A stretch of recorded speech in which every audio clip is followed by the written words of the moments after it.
everybody, welcome to a very exciting vlog. I may be a little excited for multiple reasons. I've imbibed in many adult beverages today because I've had a long, silly day, but also I just got the coolest thing I ever bought. My birthday for this April of 2026 is figured out. Oh my God. Anyways, welcome to this vlog. They can get very long, so we time code these things. There's gaps in the red play bar down there, or you open up the description, you'll see a big list of blue numbers. It'll tell you what everything is. Click on the numbers, just watch what you want, skip what you don't, blah, de blah, de blah. We have our standardized vlog here. We're gonna cook something. I know what I think I'm gonna cook, but I'm gonna cook it late, so I don't wanna tell you in case I'm wrong. We're gonna do a junk food taste test, which I'm about to do. It's good because I'm hungry, because it's 9:55 and haven't eaten, but I've had a lot of adult beverage. Because my sleep schedule was completely messed up for reasons that don't matter to y'all. We're gonna unbox some retro game treasure games. We're gonna unbox some Disney pins. We're gonna make an awesome cocktail. We don't have any travel updates because there's nothing to update yet. I've got a plan for lightning lanes, but in 2 weeks I'll tell you what we ended up getting, maybe, hopefully. And is that everything we do? Oh, reviews. We've seen Guillermo del Toro's Frankenstein. We've seen Little Amelie, something like that. One of the animated Golden Globe Best Pictures. And I've seen The Bone Temple 28 Weeks Later. And Mary and I saw the anime of All You Need Is Kill. So we'll talk about all that as well. And before we get into it, I'll tell you what my great, exciting news is. If you know, you know.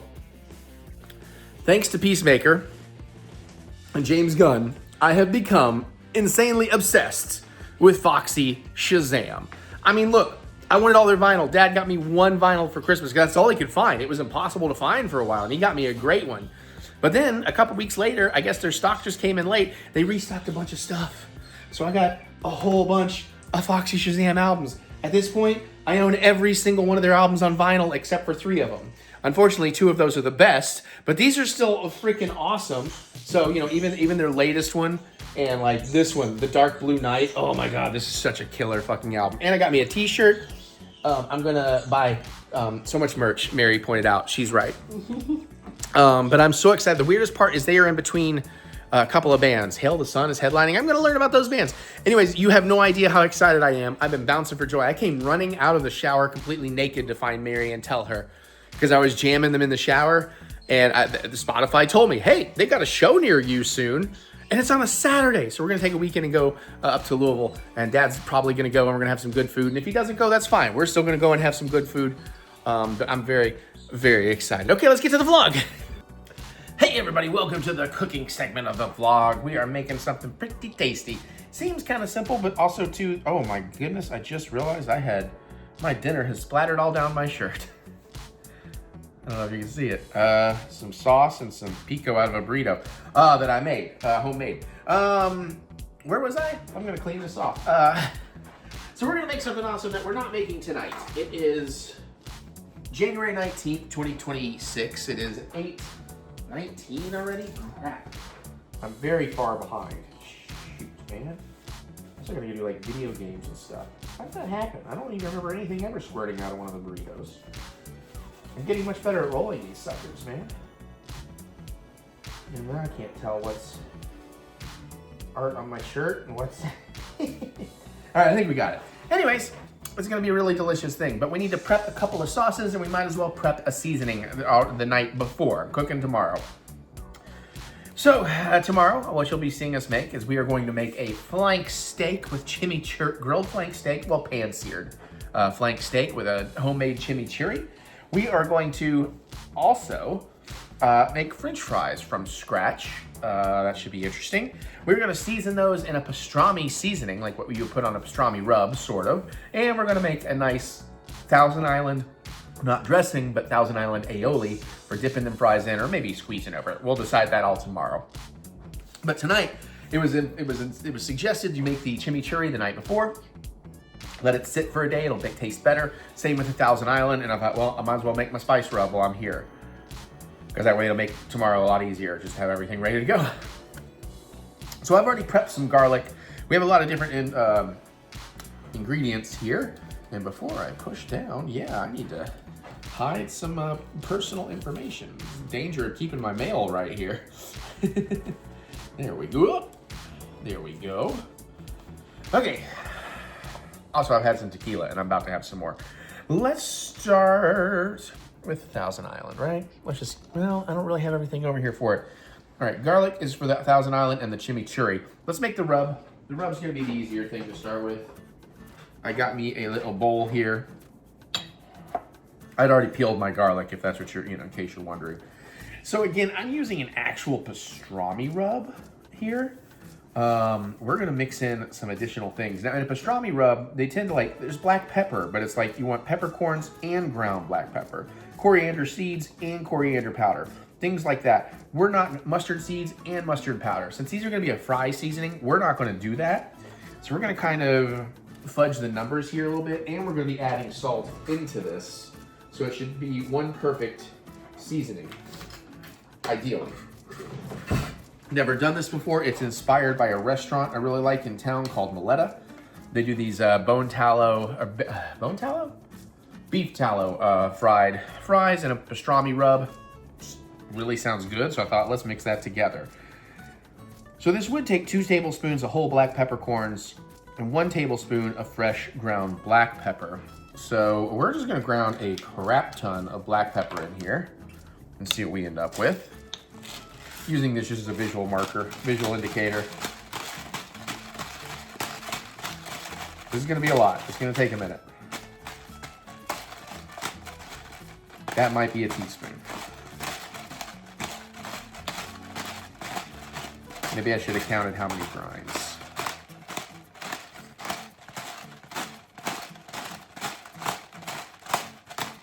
Yeah, we're not gonna make as much as this calls for. We're just gonna use this as a guide for ingredients. We're gonna mix our own blend and figure it out. Because I just realized how much ground pepper this is gonna take, and I don't wanna.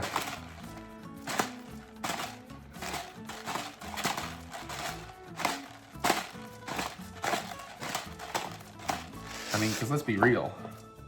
That right there is already just about maybe a tablespoon, if. But we'll definitely keep going.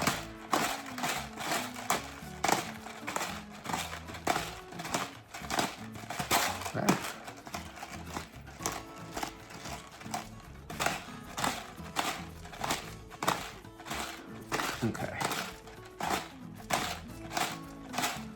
All right, since this is gonna be fry seasoning, I probably don't need to make that much. I think that's probably good.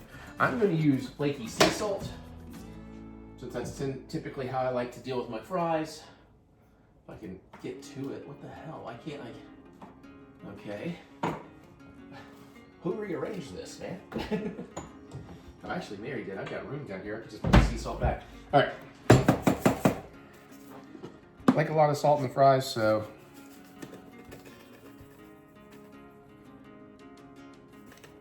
Sure. Okay. We also want some coriander powder. And this would have been 1 tablespoon.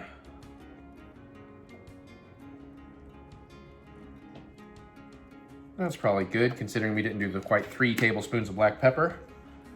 It's one of those things you just need to eyeball and figure out your own little mix here. We need some garlic powder. How much did it ask for? 2 teaspoons. That's probably good. Paprika, sweet paprika, which is not smoked paprika. It won't say sweet paprika usually. And that is 1 tablespoon.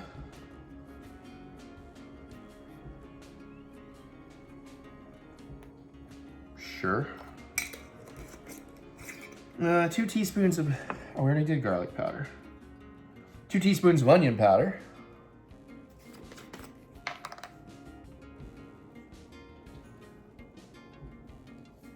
Okay, that's probably pretty good. And we'll half a teaspoon of mustard powder, half a teaspoon of mustard seeds. So we got some Coleman's here.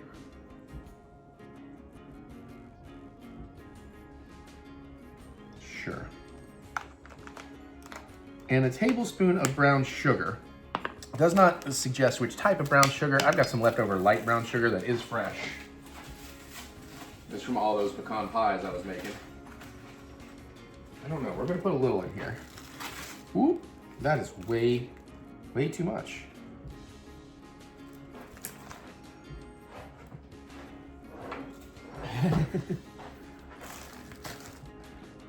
And is that everything we want to put in here? Yeah, all right, so let's mix that together. Move this stuff outside. We'll mix that together, we'll give it a little taste, see what we think. See if that's gonna taste good on fries. Haven't decided if I'm gonna air fry them or oil fry them. I'm just breaking up the brown sugar. Even though it's fresh, it's starting to clump together. Get that mustard clump broken up too.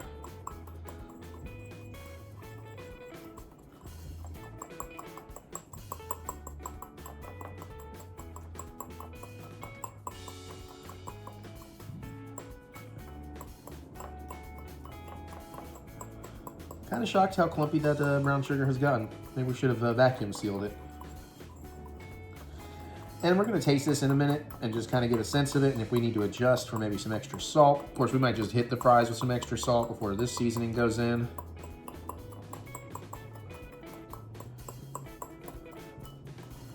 I like that I'm not getting the brown sugar completely unlumped. I thought about using a fork for this. Maybe I should have.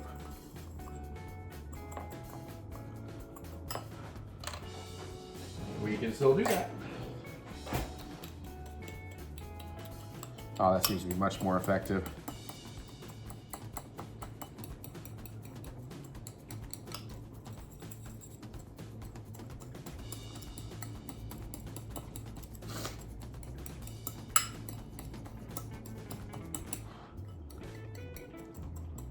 There we go. That's starting to look pretty good.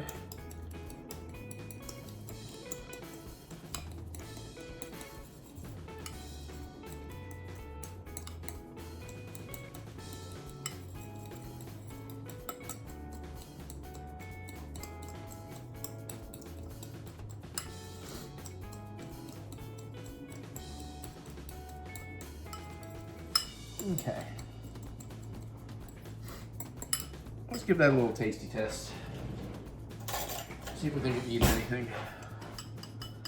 Obviously, it's a little hard to tell just as a dry rub, but you know, I'm sure that's probably enough to taste test with.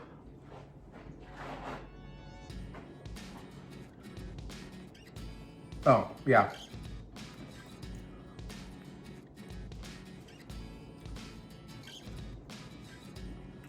I might have put a little too much salt in there. It's fine though. It's gonna go on fries. The oil will soak it up. The pepper, the brown sugar, the paprika, all come through. Garlic powder, onion powder. I wonder if it needs a touch more mustard powder. Honestly, no, I think that's gonna be just right. So I think we got it. Close enough anyways. All right, I'm gonna put that aside. We'll pack that up later.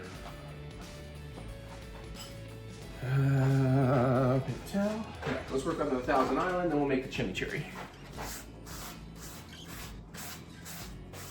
I'm not even really sure I need the knife anymore, but I don't want to put it away yet. Okay, we need a few extra things for the Thousand Island. Again, I'm using multiple recipes, just kind of putting together my own version of this. And we are going to make it more like an aioli instead of a dressing, so we're going to use a little extra mayo. We're also going to mince some garlic. I'm actually going to use a garlic mincer in this. So we got a bunch of fresh cilantro, flat leaf parsley, fresh oregano. And in mine, I'm going to use some garlic cloves, red wine vinegar, a little bit of red pepper, just a tiny touch of red pepper flake. I don't want to do too much for Mary. Do you want to do a juice of a lime? Maybe. We're going to use some extra virgin olive oil. There's a lot of variations on this. It's much like a sofrito. I mean, it essentially is a sofrito. It just doesn't have the sweet peppers, basically. At least a Puerto Rican sofrito. A green sofrito. I don't know exactly how to, mention that. Yeah, maybe a little salt, a little pepper. Okay. Okay, so let's get our garlic going. We're just gonna do two. And a garlic press here. Since this is gonna be a sauce, I want it to be finer and I don't want to do all the cutting.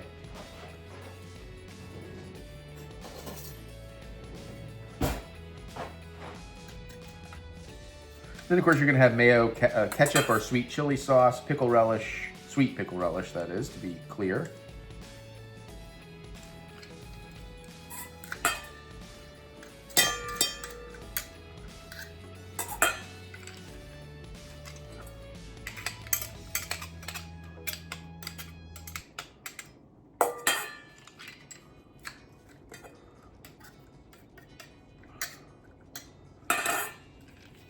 Alrighty, let's do this bigger one there.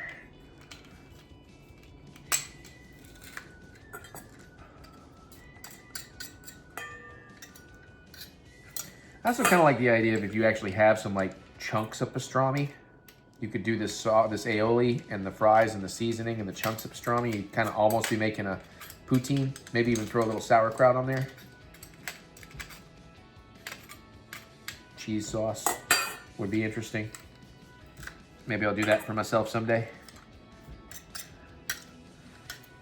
I doubt it though. I don't think I'm really going to be cooking poutines for myself.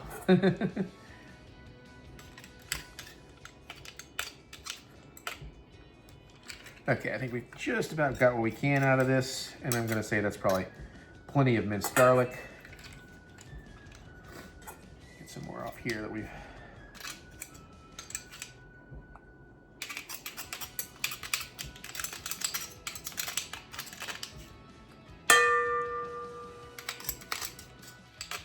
I don't mind if I end up with a bit of a chunky bit of garlic in my sauce, so I'm gonna salvage some more out of there like that. All right, that was the hard part.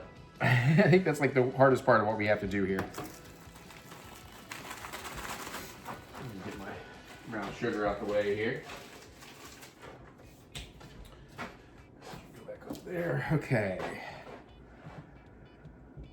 Let's see here. We're not doing the chimichurris. We're doing this.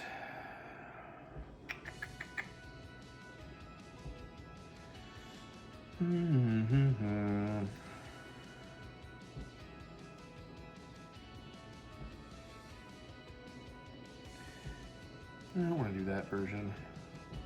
Editor Eric, you just swiped past some like ticketing information that you might not want to go out. I don't know if people could see it, but just make sure you clear off the back end of that last piece. I think we're going to go with this version. Okay, so we need mayonnaise, ketchup, sweet pickle relish. I'm going to replace the diced onion with some onion powder. Lemon juice, sweet paprika. They aren't using any vinegar. I want some vinegar. Okay, Eric, you just did the stupid ticketing thing again. Make sure you cut that out. Okay.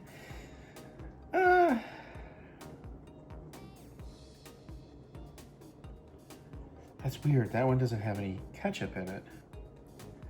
Guess we'll go for this one then. Okay, let's get a cup of mayonnaise.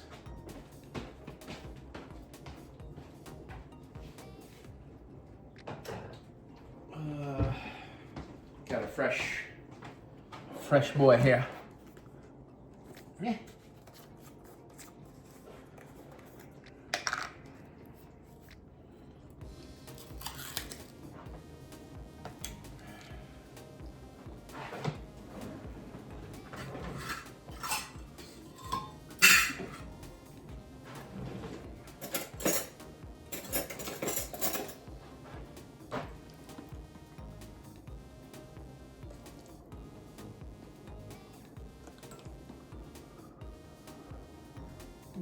Okay, we are getting there.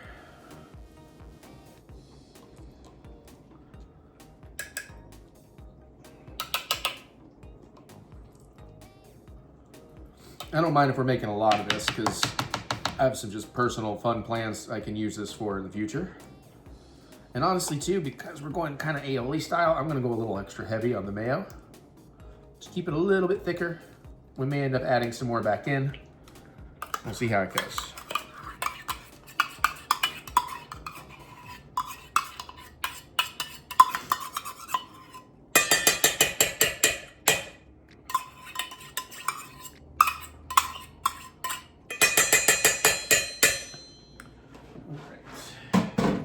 Set that aside for the moment.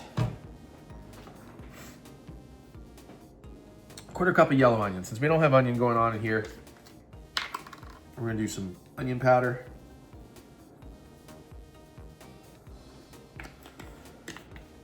And you know what else I'm gonna do? I'm gonna do, why not? Let's make it a little extra garlicky, a little garlic powder.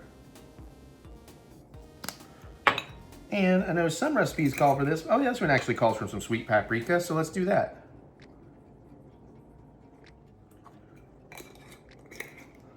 And a 1/4 teaspoon of kosher salt. Now that I'm not gonna eyeball. I don't wanna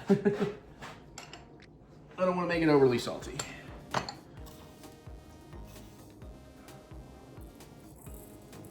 Matter of fact, I'm going just a hair under that. Okay. Now we still need ketchup or chili sauce, sweet pickle relish, and lemon juice. Do I have chili sauce still? That's any good? I know I probably have some. I'm gonna dig to the back of the fridge. It's been a minute. Oh, is that rice molding? Oh, crap. Didn't get to it in time. Okay, where would you be? Is that gonna be back there? Oh boy. Dang, it is. Yep, that's chili sauce. Ooh. Yeah, no, we're gonna, okay, yeah.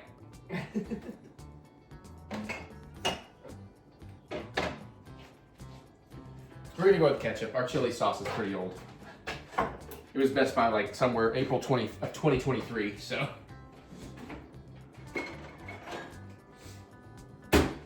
Do I have any open sweet pickle relish is another good question.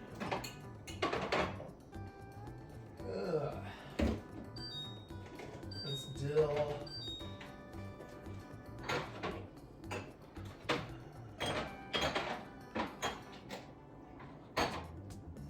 Wait. We might have open sweet relish. Oh, yeah, okay, cool. Cool.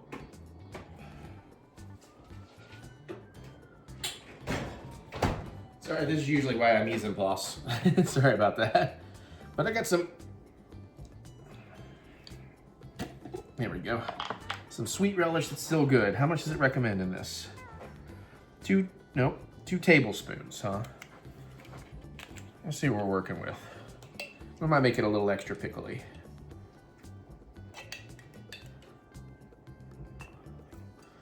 Yeah, you know what, we're gonna go like 2.5 tablespoons. It essentially clears the jar. We can always readjust later. Okay. And then, oh shit, I needed that. 2 tablespoons of ketchup. Then we're just gonna get the lemon juice in here, mix it up, and see if we want to adjust.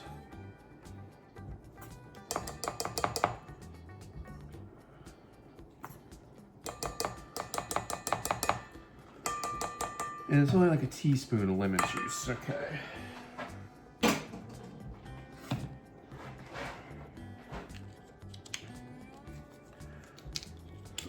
Oh. All right, I need one of my juicers. The juicer is looser. The other side. And a lemon here. Who's ready? You're ready.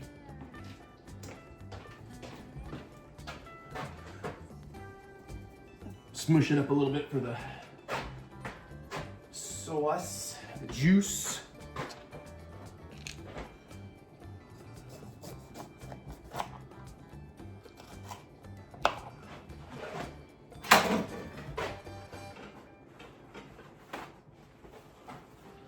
Come back for that. All right.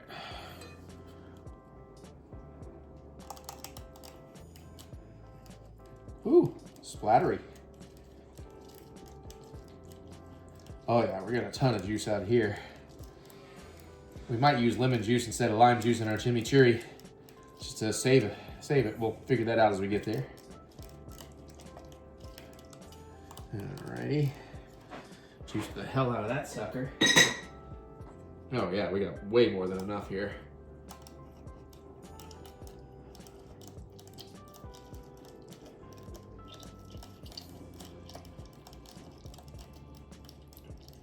Make a cocktail. It's one of them What are they? The cinnamon simple syrup darkened stories. Those are pretty good. All right. Okay, so we said we need a teaspoon.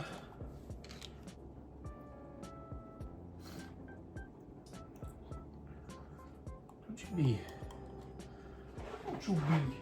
doing that.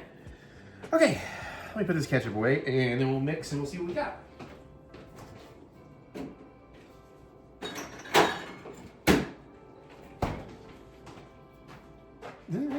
Using red pepper flake. Some people are using a little red pepper flake, aren't they? Okay, look, I'm not showing the camera this time. Chili powder in that one. Of course, I do want this to be something Mary can enjoy, so maybe not. Yeah. Yeah, okay. Okay. All right. Let's get to whisking. One of the bigger ones. Yeah, you might do the trick.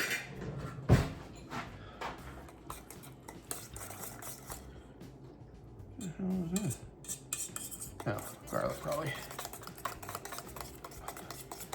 Yeah, I already got a feeling that we want, well, we do want an aioli. I got a feeling we want a little more something in here. Probably a little more paprika, a little more ketchup, of course, because I put it away. Maybe, maybe not. Smells good.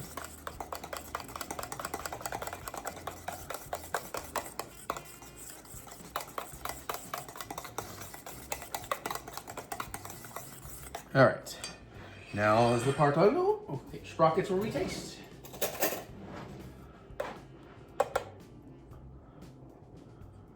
All right.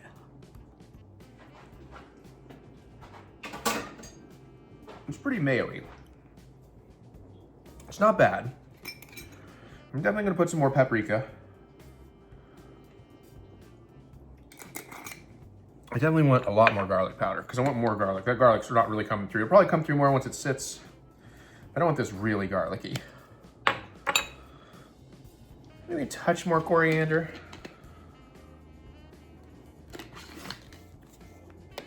There's a little bit of this pickle relish left. Let's get it.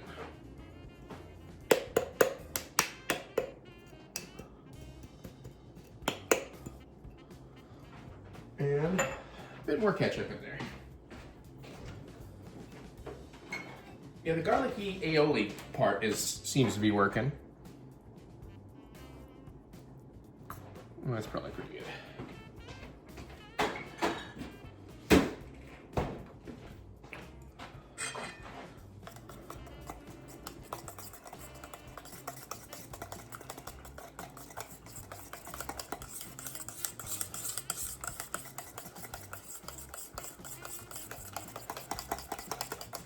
All right, that's looking a lot better.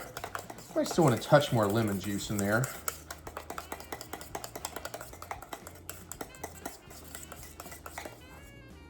And it does have a nice thickness that'll make for a good fry dip still. All right, let's give that one more taste. I think we've got it.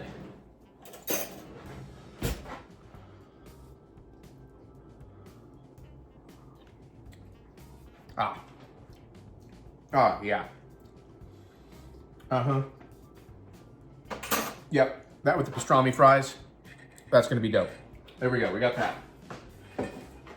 I will package that down later. Okay. Now we're on to the fun, easy part that I probably do not need the knife for. Well, let me get this mayo put away. We definitely don't need any more of the mayo.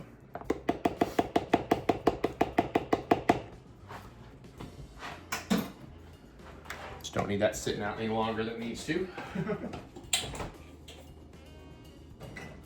Hopefully I can find a place to store it for now because I moved everything around like a complete idiot. Shoot. Alright, that'll work for now. Oakley dokley. Alright, so on to the chimichurri. And again, we're gonna kind of make our own little version here.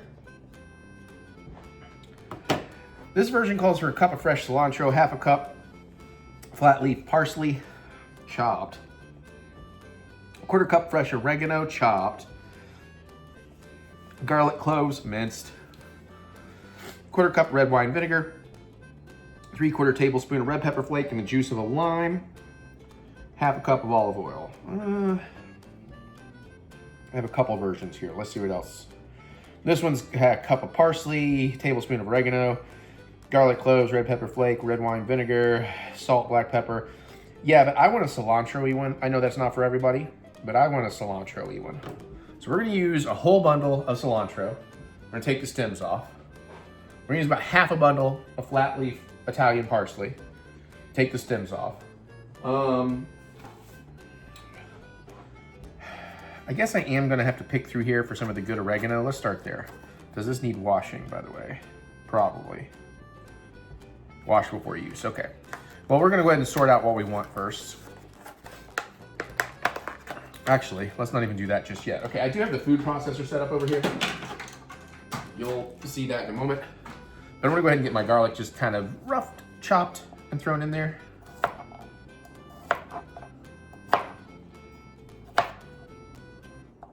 Now, again, this is one of those things where you want a little bit of texture to it. And again, there's no perfect answer. It's just kind of what you want it to be. So I'm gonna put that much garlic in my chimichurri. Okay, now I am gonna prep this oregano as best I can here. Oh, you know what? I got a toy we can try, hold on. Let's see if this sucker actually works. We got an herb stripper.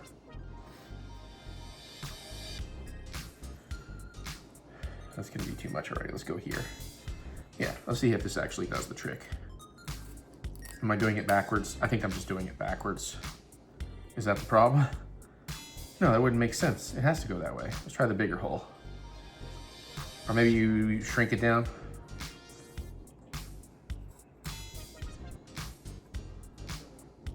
I ain't going through that one. Not sure how I feel about this toy.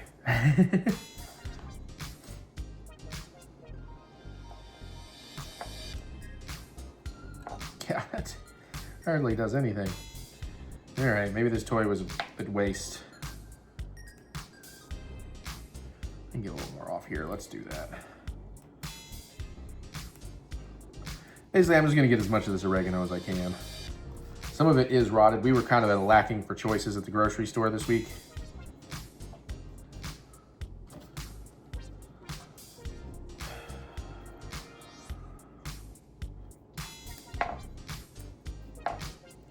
I am going to be fairly messy with this because I don't want to stand here and do this for 20 minutes. I mean, this thing kind of works a little, maybe. Put it in the right spot.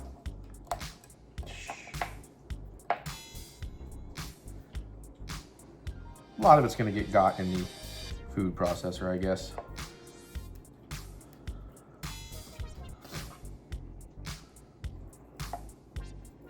I guess I just continue to keep putting it in here because I've like already got this out. Might as well use it as something. Delivery method, I suppose. Okay, it's got some bad leaves.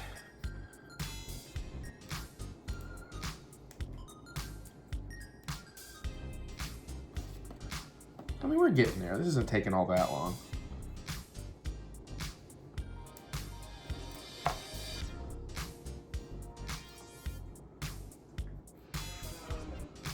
I can name that tune. You guys probably didn't hear. She's blowing her nose in there. Making a silly joke.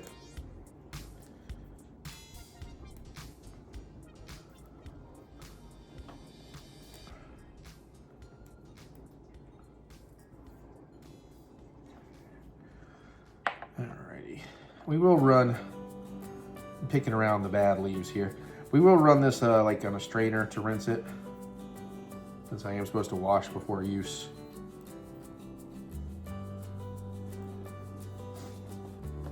I love oregano. I much prefer dry oregano just because it's so much easier to work with. Had we not been able to find oregano, I was going to try and do that for this dish. few of those brown leaves are getting in. I don't think that'll kill anybody.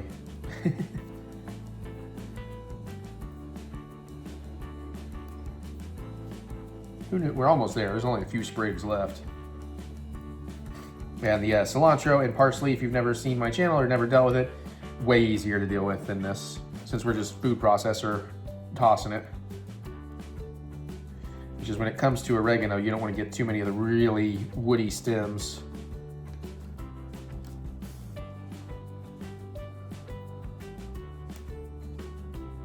Like that guy, actually, I just drew something in there way too much. Way too much stem in there. Just like something you roll. Am I talking about pastries? I don't know, that's for you to decide.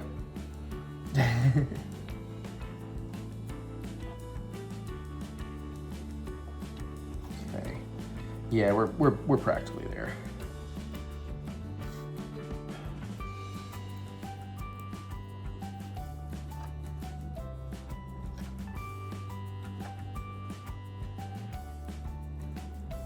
Okay, and last little bit here.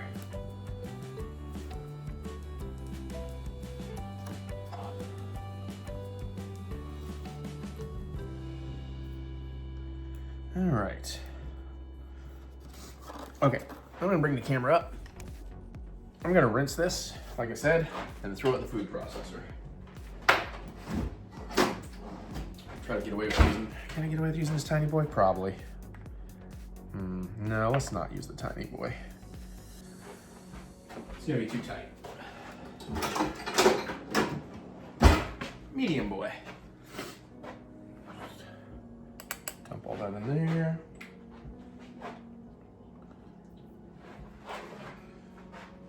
Gentle.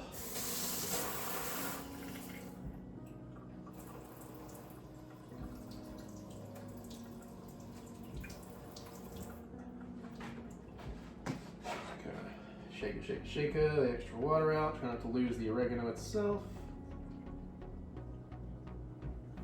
And then we'll just throw all this in the food processor.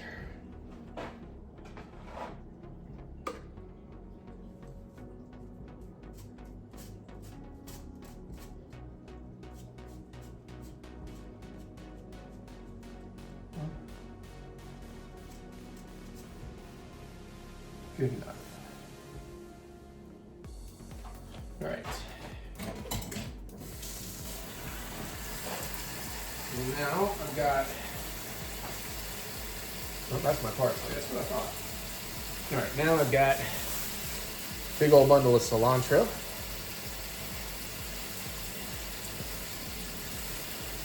Okay, first thing I need to take off this zip tie thingy there. Try to shove that guy in there, and then we just kind of grab from here and twist and tear. And I really should have opened crap baskets. I got it. There we go. Didn't have the compost bucket open.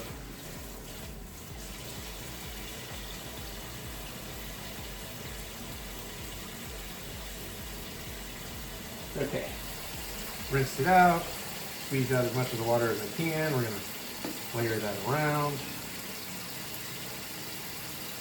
And we're gonna repeat that process for about half that parsley. Although the stem is a little bit nicer on the parsley. I should have taken the ring off, shit.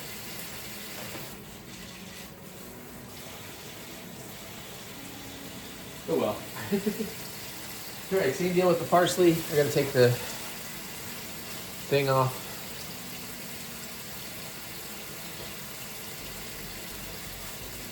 And we're gonna grab about, I don't know, half of this, maybe a little more than half of it. Sure, that much. Same deal, we're gonna take those stems off on the bottom. Smells very good.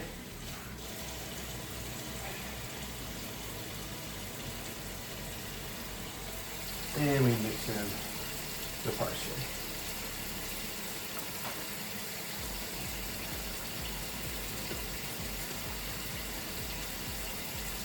Okay, that was the hard parts.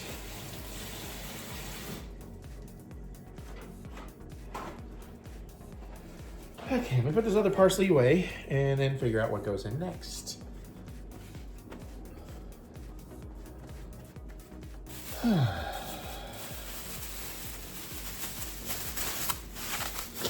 Cool, be right back.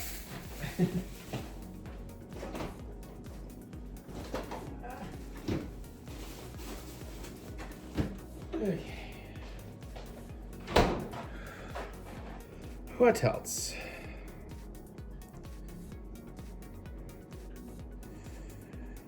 All right, we got the cilantro, we got the parsley, we got the oregano, we got the garlic.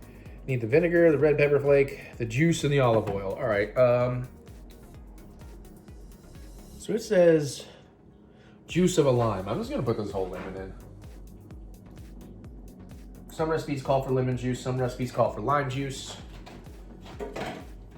We waste not, want not, you know what I'm saying? Okay. All right, 3/4 teaspoon of red pepper flake. We don't want to go too hard on this because Mary, not her jam. I said it over here. Use that. I got a 1/2 teaspoon thing right here.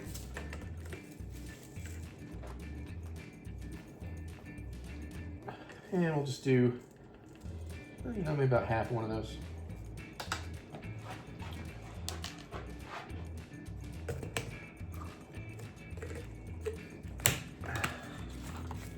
Okay. All right, we need 1/4 cup of red wine vinegar. Now, before I do that, pretty sure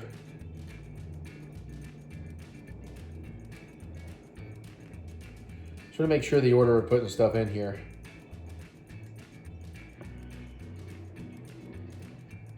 Yeah, okay. We want to add the olive oil separately for sure. All right, so what was it? 1/2 cup? How much red wine vinegar? 1/4 cup. A couple tablespoons. That's 1/4 cup. I should have enough in here. Kind of surprised it doesn't ask for crushed pepper or ground pepper.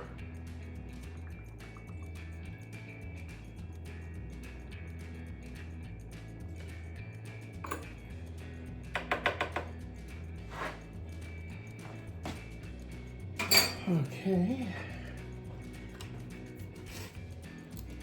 Well, the steak's gonna have a lot of salt and pepper. That's why we're not putting pepper in here probably. All right, that's everything except the oil. So now we wanna blend this. We do not wanna go too hard on it. And we do want it to have some texture. Let's see. So we're gonna get it started before we go with the olive oil. We're good. We're gonna pulse. So loud noises, kids.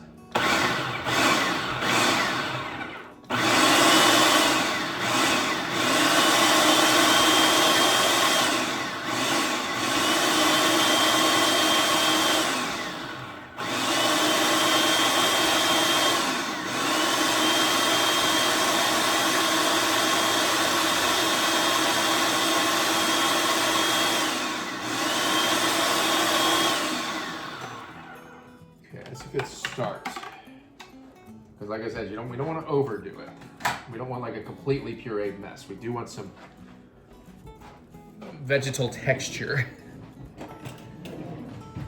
leafy texture. I don't know. So a lot of it was getting close, but some of the stuff, of course, we got to push down the sides here. I can name that tune. All right.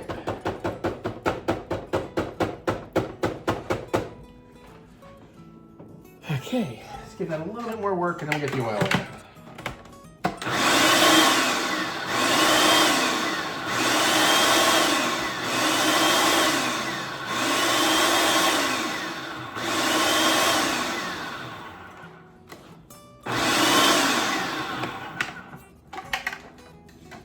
All right, I'm gonna push that down again. It's pretty much there where I'd want it, except for a few bits of stem. At least, before we pulse it some more with some oil.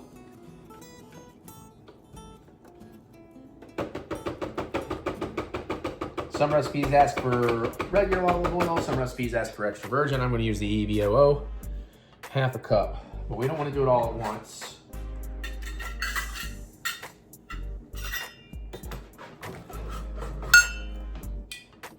All right. Can't really drizzle because I don't know. I guess I could drizzle. Where's the dang description? Fucking, ugh.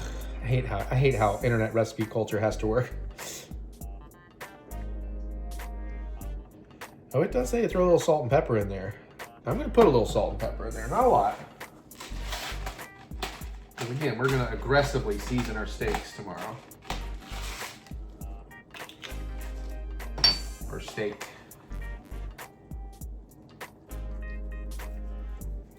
That's probably plenty. And the next trick. I'm gonna measure out about half a cup of the olive oil here.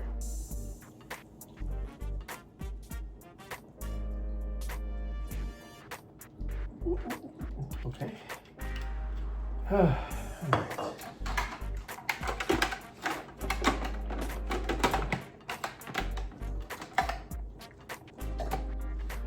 Okay, wish me luck on this part. At least I got the one with the poor spout. I don't like this. I don't like this.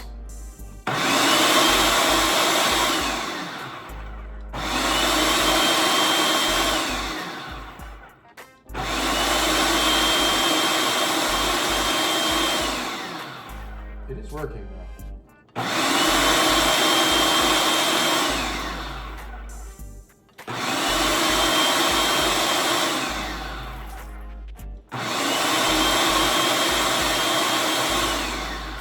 Got it.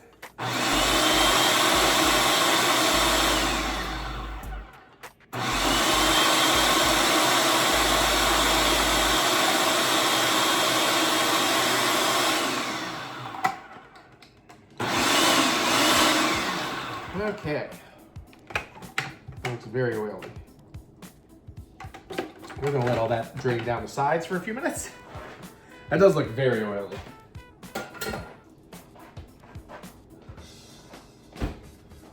I mean, it looks kind of right. I almost wonder if I just go ahead and throw the rest of the parsley in there. I should have maybe eyeballed it as like, that's way too much oil.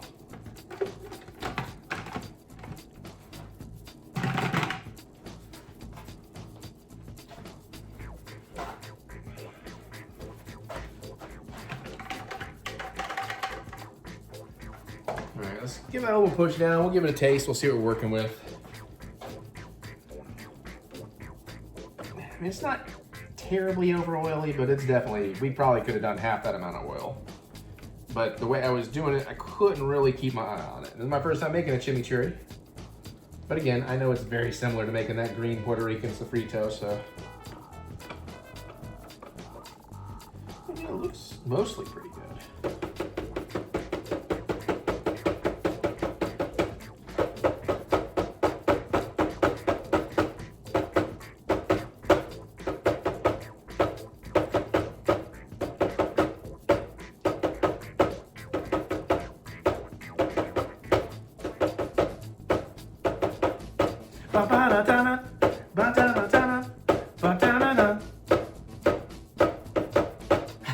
All right, I'll stop. I was having fun. I was just having a little fun. All right, let's give this a taste. See if we need to adjust any seasoning. You know, actually, I think that'll work pretty well. Maybe actually set up pretty nice in the fridge. But I do wish it was a little less oily. It's gonna taste good on the steak. Mmm. Ooh. Ooh.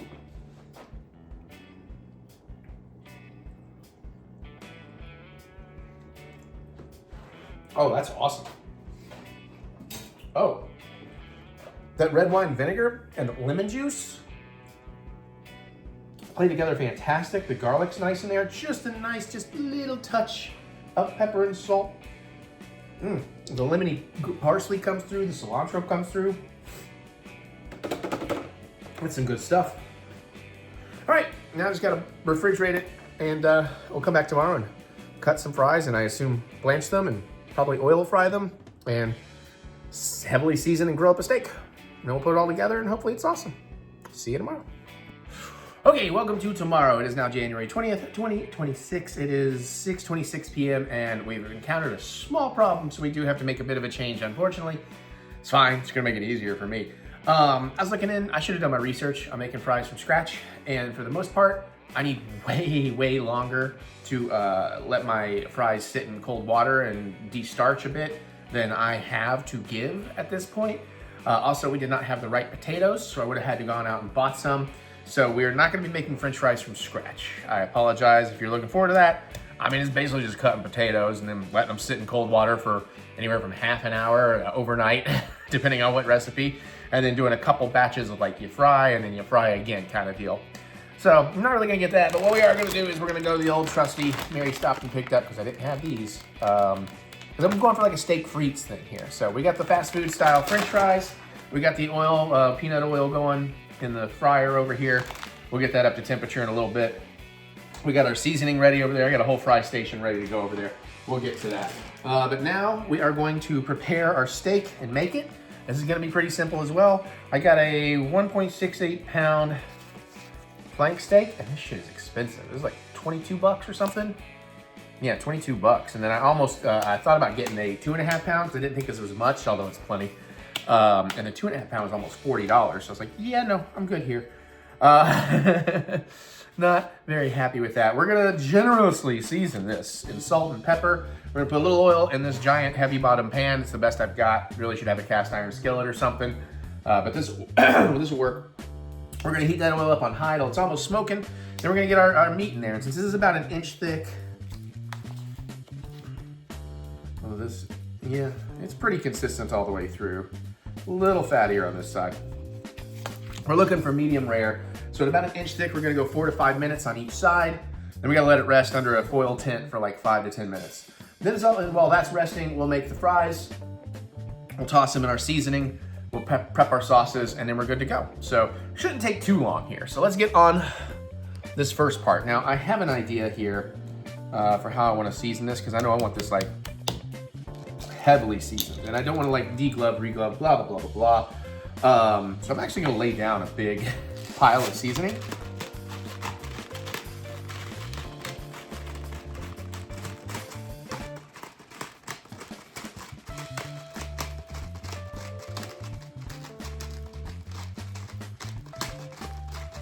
And I mean a lot.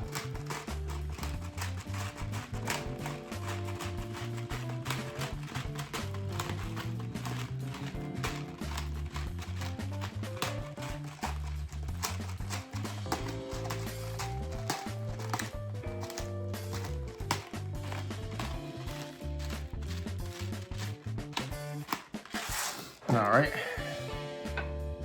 I'm gonna get real aggressive with the salt down here. I hope this idea works. I did kind of overstep it there a little bit.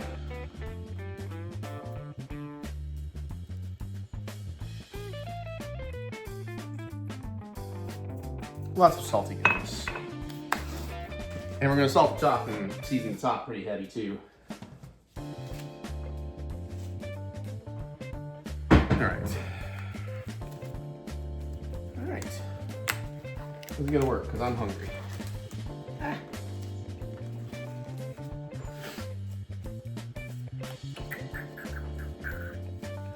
Yeah, we'll get the oil heating up once we, the deep fryer oil heating up once we're ready. A little bit closer to, okay, I'm gonna try and keep a clean hand for the,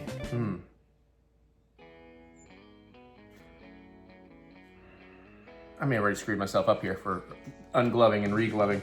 I guess I just cut this. Do I need to peel it? Do I need to cut it? Sorry, I've never worked with flat iron steak before. That's just a recipe peel? Oh, that's a recipe peel, okay. Yeah, I guess we'll just cut the package open here.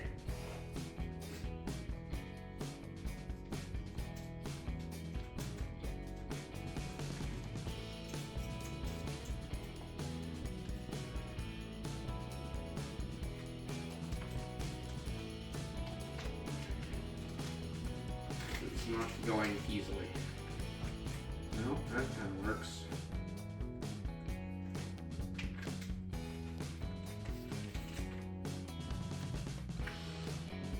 Sorry everybody, I know I'm doing too much of this off camera, but I didn't know this was going to be this difficult. Okay. I am going to have to dirty one hand, which we might just re-glove. There we go. I bet you. Ooh, okay. No, we're good. We're good. Oh.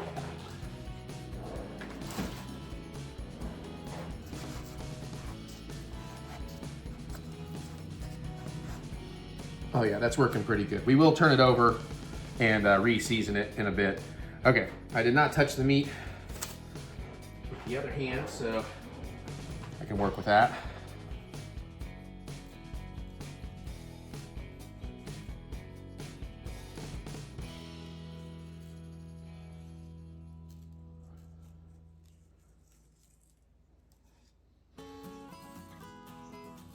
The edges some.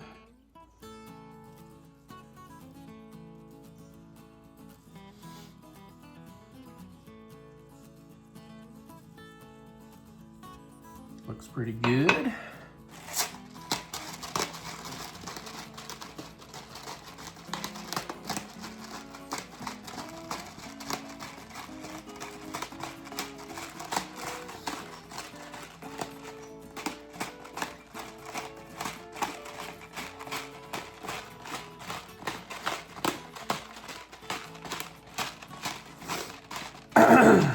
Almost got it.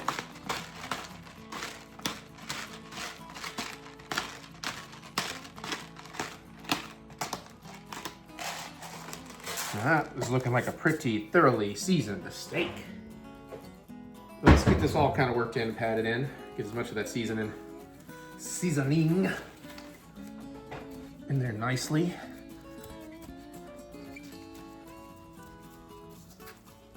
Make sure this side's got some good distribution.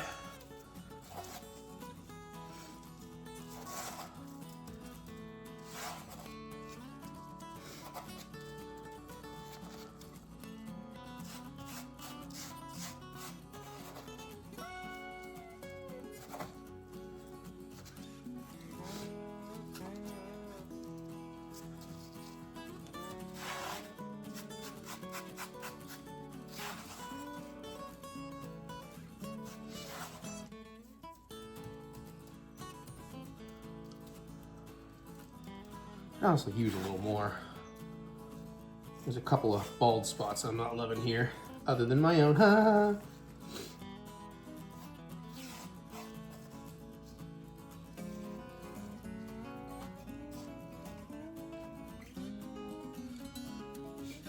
Okay. It's probably about as good as I'm going to get it, honestly. Looks like a nice cut of steak.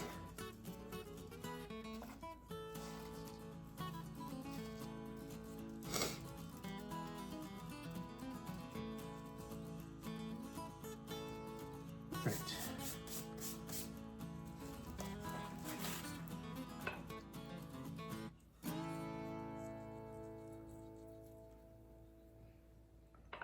Just hit a few little spots here. Okay, that's probably good. Maybe we'll just do a tiny more pepper on some of it. I know I'm not really getting it patted in, but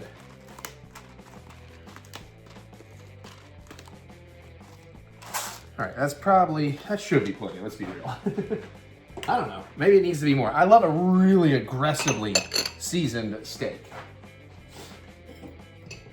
And if you salt and pepper and the meat itself, good cut of meat, really all you need. Now I'm down for chimichurri, I'm down for holidays. Not a huge fan when people do like a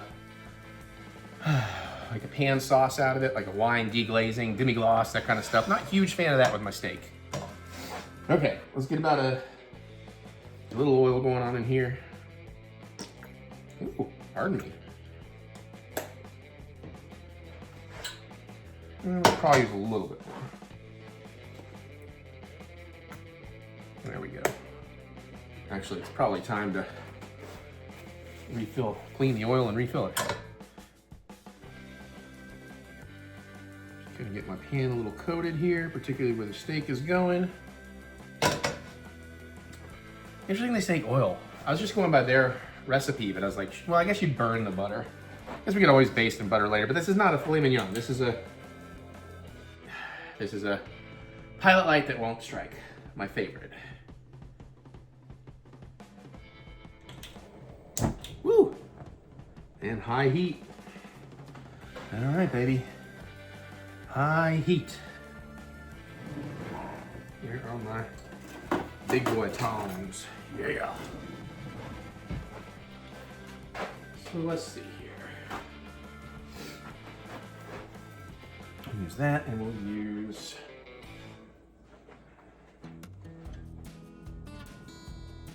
big fork. We're going to use a spatula.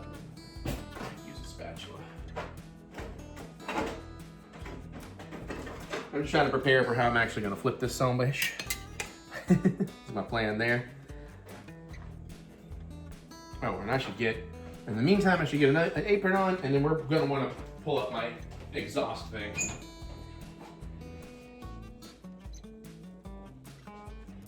Because there will be splatter.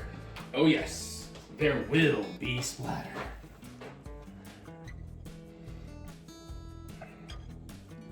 I desperately need to clean my countertop. Just hasn't been time. I gotta do all this other cooking. Luckily, we don't eat off the stove, so that's helpful. Okay. In the meantime, now we're gonna wait till we flip our steak. Then we're gonna start heating the fryer well. Yeah.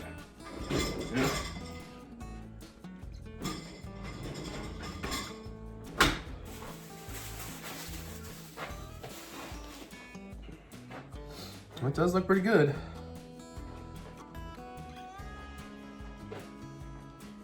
Waiting on this sucker to start smoking. He's in the boys' room. He's outside behind the gym. He's that one corner that's literally just one step away from school property.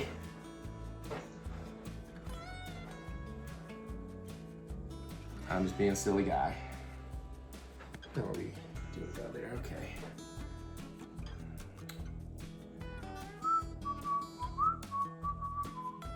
Yeah, we need this to be screaming hot, especially being a thinner steak. We want to get that sear quickly. We don't want to end up overcooking the sandwich. We might actually use a thermometer too, since I've never worked with this cut of meat. I think it's almost starting to smoke. Starting to get some ripples.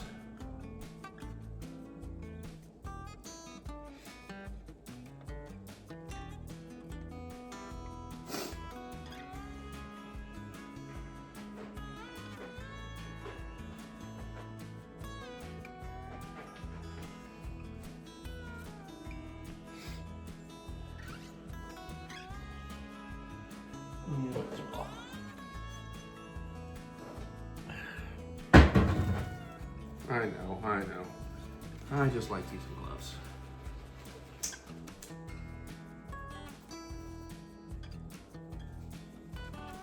Okay, that's just about ready. All right, I'm gonna go ahead and bring up the fan. So, sorry about the noise, but it has to happen. This is gonna get real smoky. Okay, the oil is smoking. Whew, barely fits. Echo, set timer for 5 minutes. 5 minutes. Thank you. I'm gonna leave that one on just a second. Oh, that's looking good.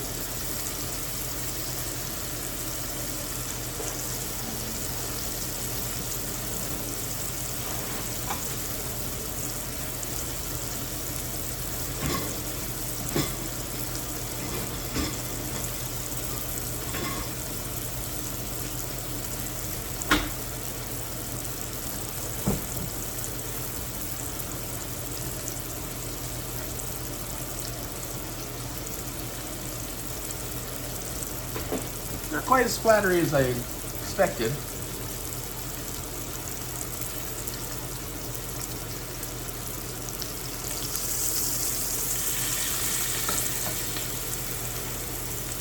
It's like a slight crookedness to everything over here.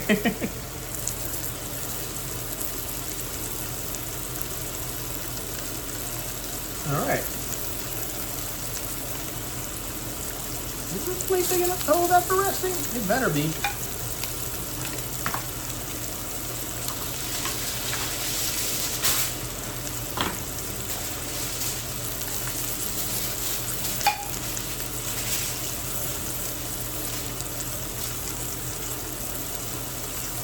Fingers crossed.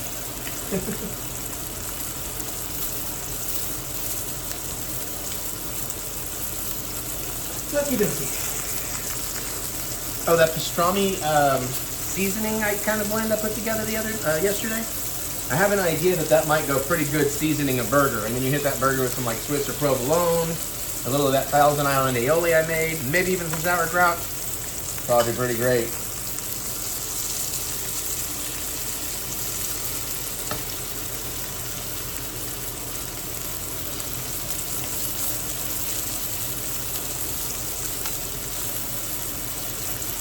Why is this not sucking in the smoke, man? Ooh. Getting a little bit of it, but I'm not getting enough. All right. We do this.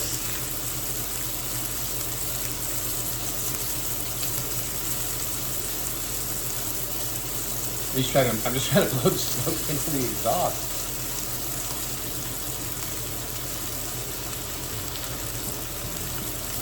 I just feel like that is not actually exhausting. Well, we might get a fire alarm. We'll see.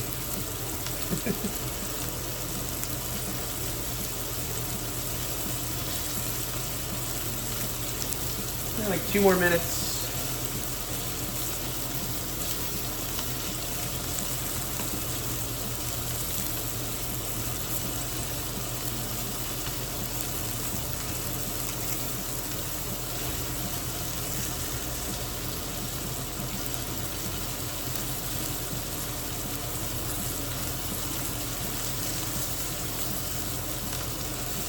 I'm just on smoke patrol right here.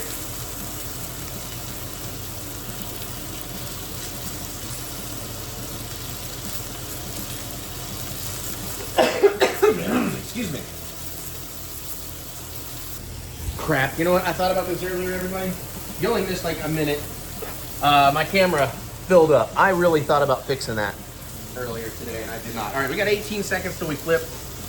I had to go delete a bunch of stuff in a hurry. So I made it. It got a lot smokier in here. Shit.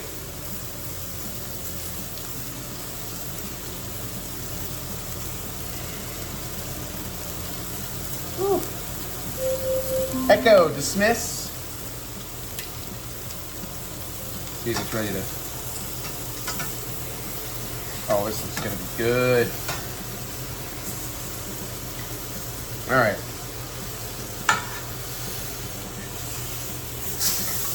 Whew.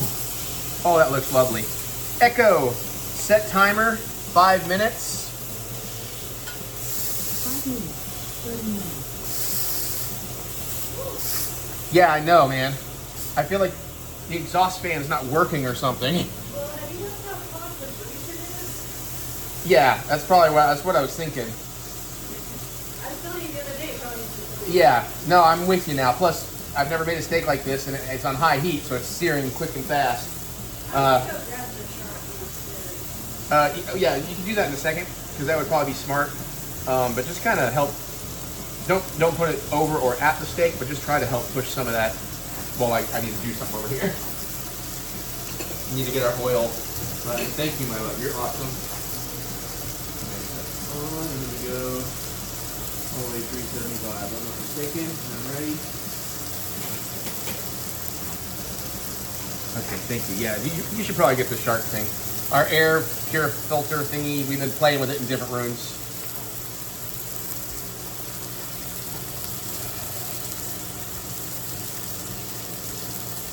Yeah, that looks pretty good.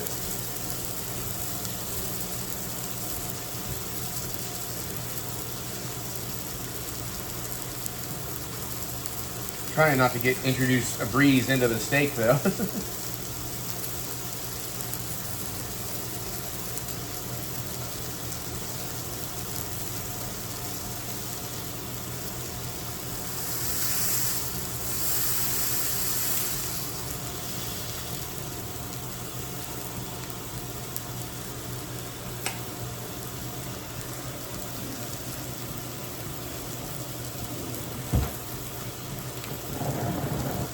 Whoa, oh shit, okay.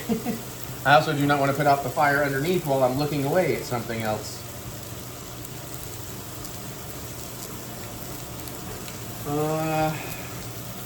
Let's see, what's the internal temp supposed to be on this? I just want to start getting an idea maybe.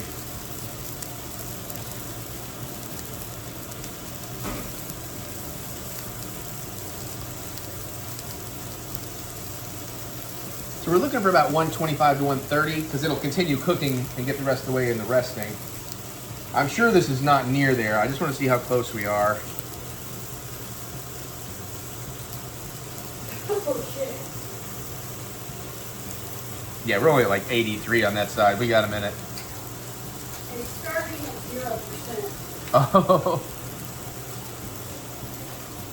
Yeah, this air filter thing has like a percentage gauge and like it's automatic. Like if the air gets bad, it turns on at higher qualities. So we've seen it get to like 55. Usually if I've been cooking food, like, you know, grilling meats or whatever.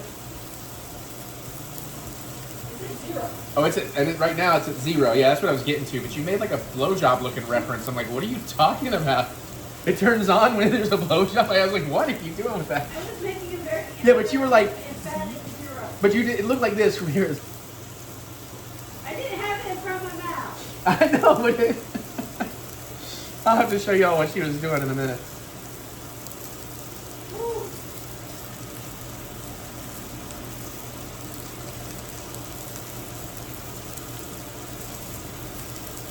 Yeah, Well, I mean, I can see how smoky it's getting. It's way too. Phillips lights in there. We just trying to put the pretty lights and have like a little radio. Oh, yeah. Color changing lights in there. That'd be fun.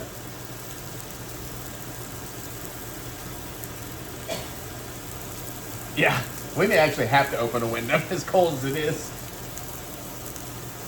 It's like 24 outside, so it's actually very warm compared to yesterday, last night. It was down to like 10 last night. Oh man, yeah, whew. Are you sure you're not burning the steak? No, I'm serious. I mean, some of the pan's getting a little burned, but no, it's all right. Trust me. That looks seared to me. It's not there yet, hon.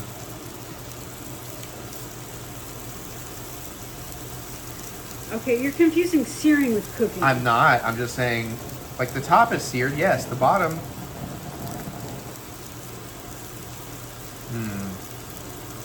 That's concerning. There's quite the disparity of heat happening. Well, the one is slightly thicker than the other. Yeah.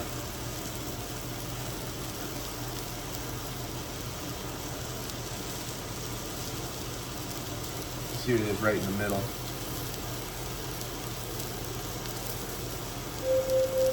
Echo, dismiss. I'm a little concerned. I don't want to like burn the bottom, but it needs another like at least 10 degrees. What are you trying to get up to? Like 125 roughly. Which would be medium? Medium rare. Okay. It's actually like 130, 135, but it's going to continue cooking while it's resting. Yeah, probably needs just more oil in the pan.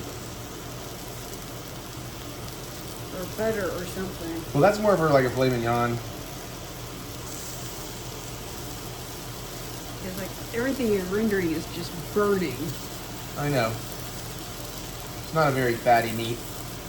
All right, let me see what this looks like. Let me make sure we're not actually burning. No, I mean, it looks kind of good under there.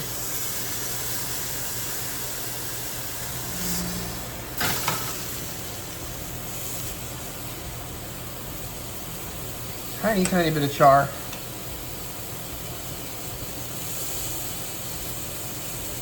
Apparently that's... This big part up here is tricky, man. Well, if the other end's more roasted, then you just slide the pan over.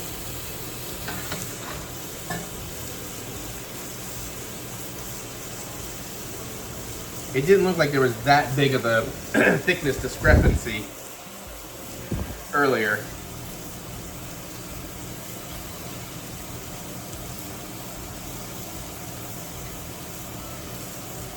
I don't know. I'm just not even going to trust this. I think that's good. At least half of it's good. And I don't want to ruin the other part of it. Take off the heat.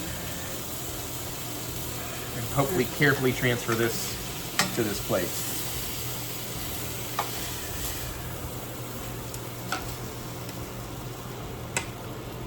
And we build a loose foiled dome here. Turn that off. You don't want it completely sealed. Echo, set timer for 10 minutes. Ooh. I should deglaze that pan while it's still hot.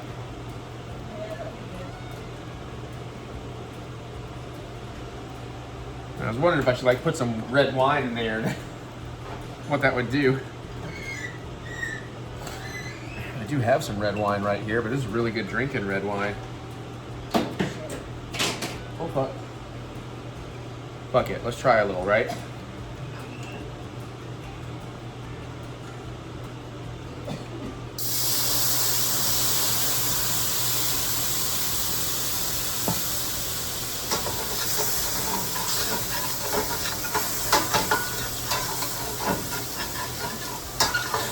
Well, that may have been a dumb idea. Yeah, that's not my best idea right there.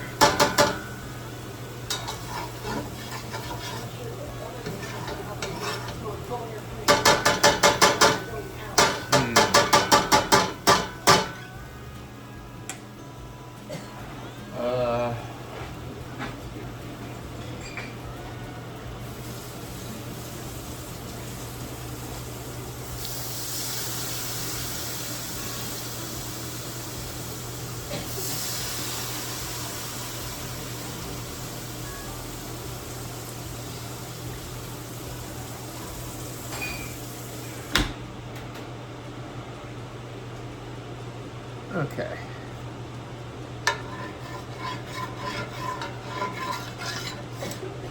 Yeah, that'll take a little extra cleaning, but whatever. Okay. So now that we got that done, oh yeah, it is like, woo, yeah. I just stepped over here and it's like really fucking smoky. Oh Jesus. Oh. Woo. All right, well, no reason to look there. We're gonna look over here now. Try to keep that off away from the burner, no? I guess I have to go over here. Is that gonna work? Shit, nope, I need to move it from the other side. Oh, man. Oh, boy. What's the percentage at now? Oh, it's still at 0. Wow. I'm amazed our shit's not going off. All right, my oil is ready to go, is it not? No, apparently not.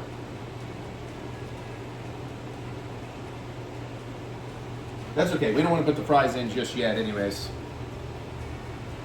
All right, I'm gonna go ahead, start figuring out plating.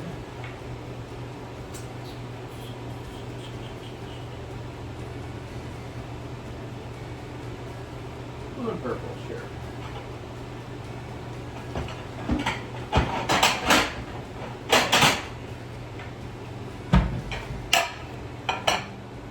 Sauce out. Chimichurri. Some aioli.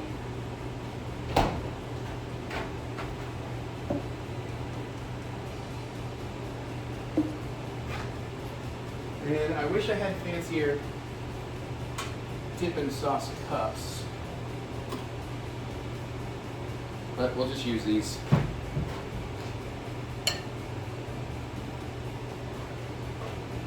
Oh goodness, yeah, it is clearing out in here a little bit. But, whew, that is rough. Mm.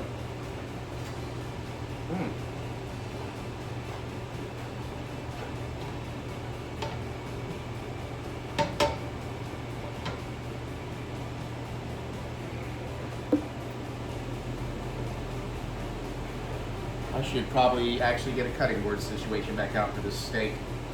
Shit. Well, we will when it's time. We will when it's time. Because I do want to serve it like in the little slices.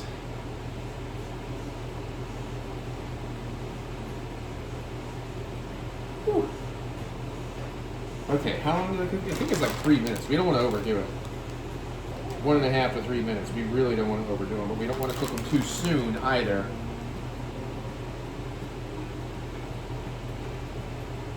So anyways, in the meantime, oil will go to 375. I got paper plates lined here. I got a bowl. After I get a little oil off, I'm going to toss them in here. And then we'll hit them with that mixture we made yesterday. Toss them up, serve them up. Should be a good time. I guess in the meantime, I can be loading our dipping cups with some Thousand Island. No reason to have to do that last minute.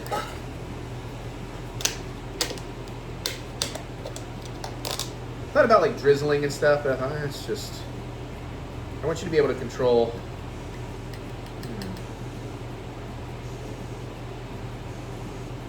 how much you want, you know?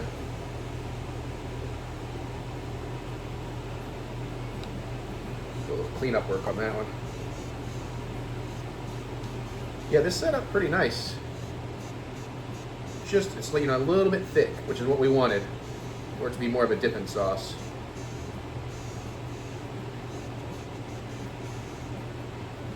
Boomsies.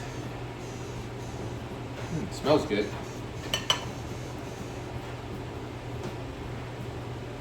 Alright, I'm gonna set that off to the side in case we want to dip out any more. Alright, we got about 4 minutes left on the resting, so I would say it is time to get some fries going.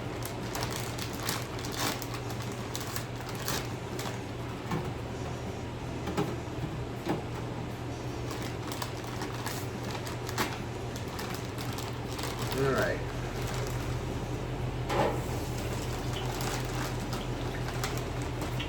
A couple handfuls, probably a reasonable order for one.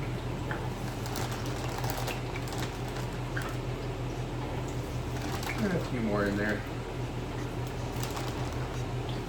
Oh.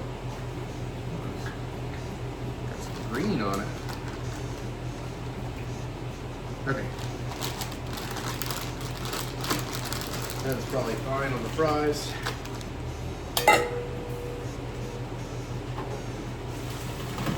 Echo, set fry timer, 3 minutes. We're not going to run it for 3 minutes, but I wanted to get a sense there.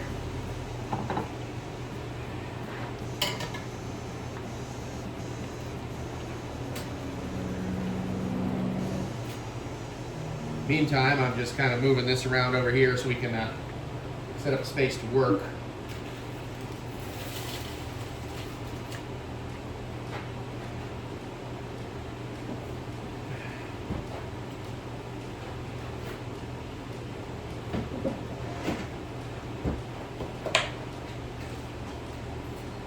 Shing.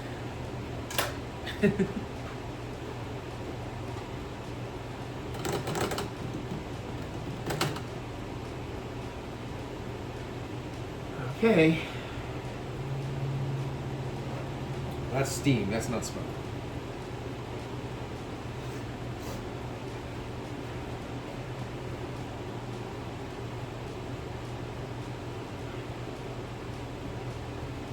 Alright, let me start to get a sense of them here. Yeah, we're going to be closer on the 1.5 side. We might go to 2 minutes on them. Then we'll get them out, we'll get them seasoned, then we'll slice the steak, plate it up, and eat. Alright, spent about 1.5 minutes on them.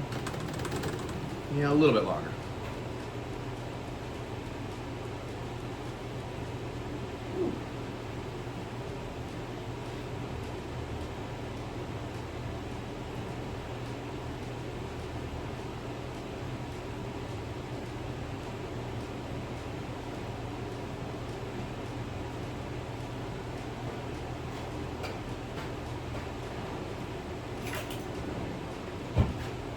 Might need these.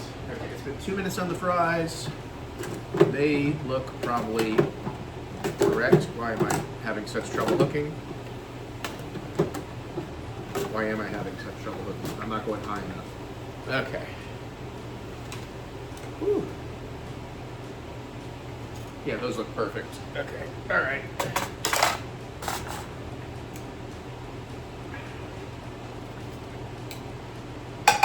Maybe I didn't need these, but now they're dirty. I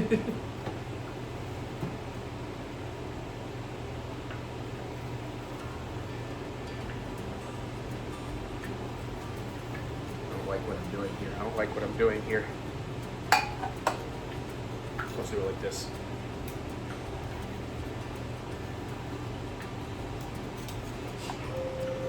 Echo, dismiss.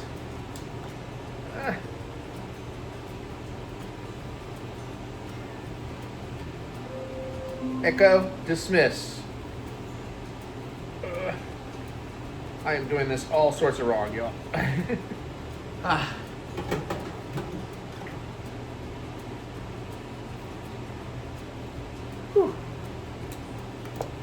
But we didn't lose any fries. Okay.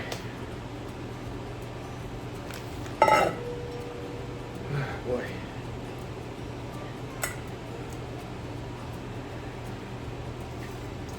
I don't know if I really needed to do that step. I probably could have just skipped the paper plate step.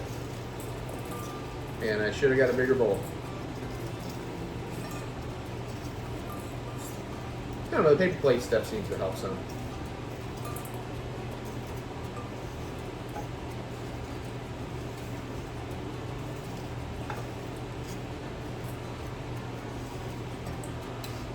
Okay, that's size. That might be a good size. Okay.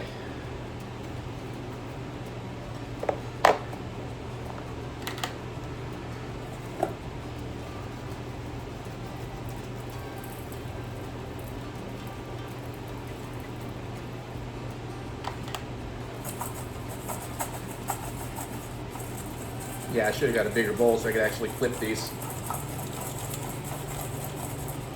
They definitely need more seasoning.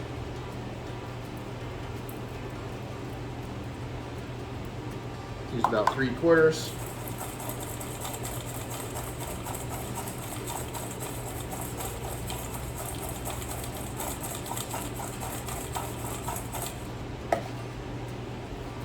That looks all right. We'll see. Oh, no.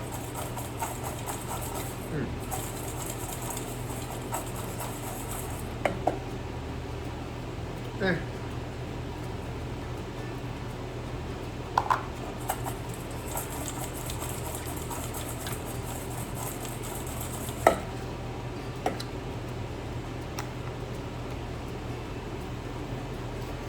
Yeah, I'm good with that.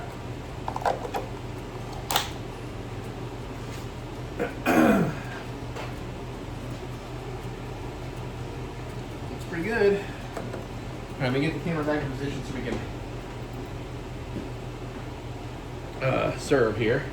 This can turn off now because it ain't doing much good.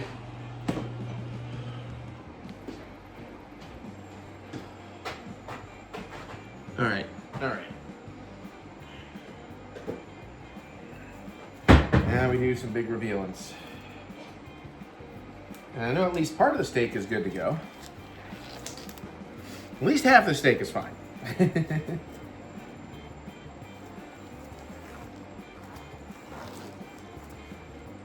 All right.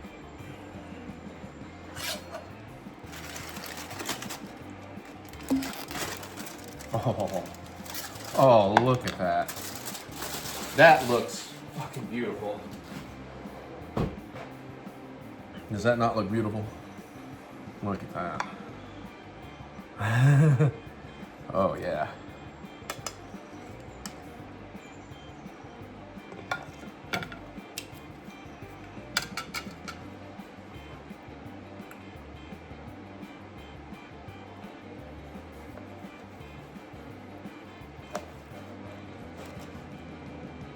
Maybe a little more done than I wanted, but not terribly. Oh, that looks really good.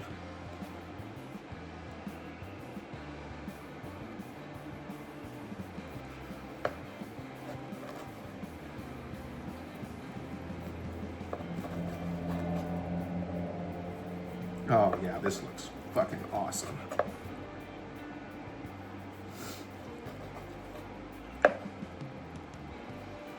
Smells fantastic too. Hey Mary, I could use a hand. I'm gonna start slicing this other one here.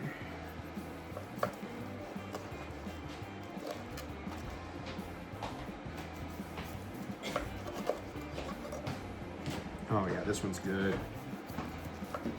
What you need, honey? Set one of those sauces. Set the sauce cups aside. And then in just a second, I'm gonna have you bring over the blue plate.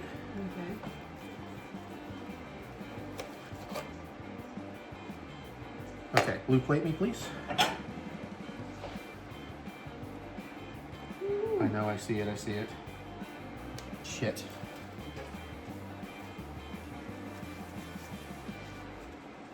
Okay, you set the blue plate aside and bring me the purple.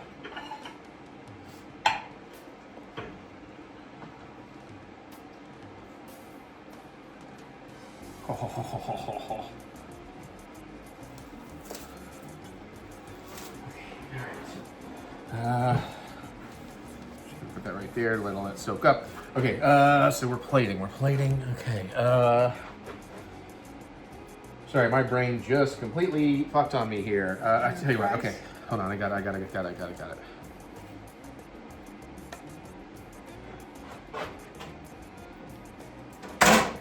Cool, we can deal with the rest of that later. Okay, we can set down so I can actually work. Thank you. You want to grab a paper plate for that? A paper towel, yes, and then grab me an extra paper towel. So I can clean that part of the plate. There's chimichurri, these, oh, I guess you want to see plating, shit.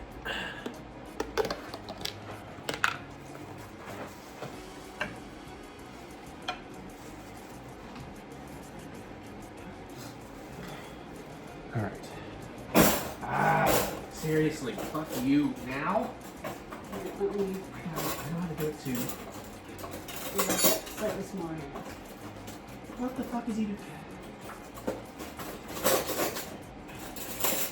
Goddamn spoons.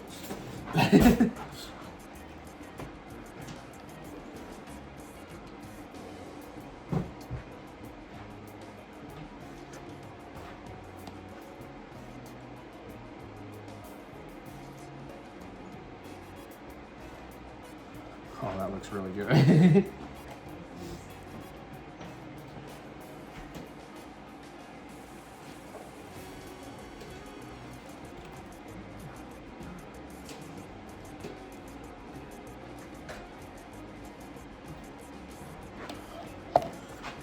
Fries.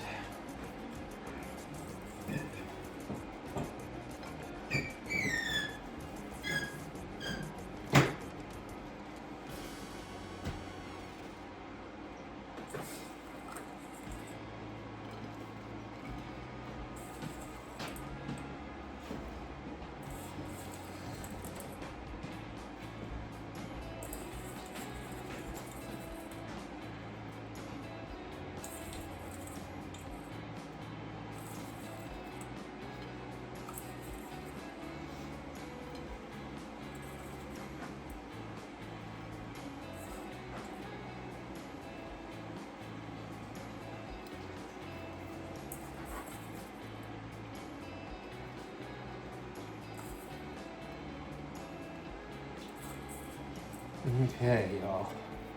Okay. Oh, baby, baby, baby, baby, baby, baby, baby. Oh, baby, baby, baby, baby. Oh.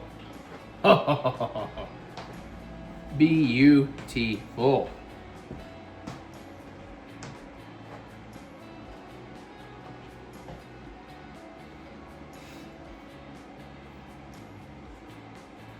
Oh, yeah. All right, you're going to get close-ups on this.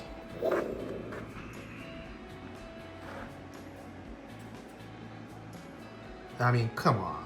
Come on. Now, I took the fattier, probably less done version, but whatever. I can eat mine a little raw, more raw.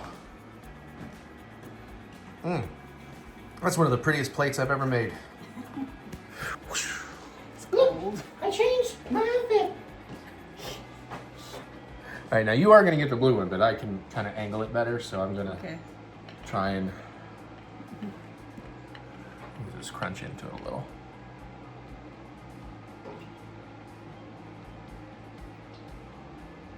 I think that looks really good. I don't know if you want to eat it. I'll have to try it on camera, yeah? Yeah. You want to shift it up just a little bit? First, I'd like to see you try fry. Yeah.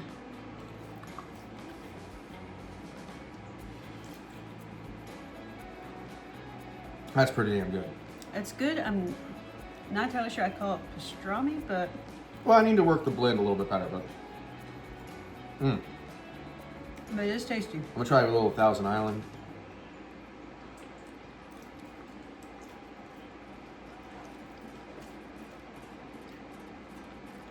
Yeah. The seasoning and that together. Yeah. Pretty good without it.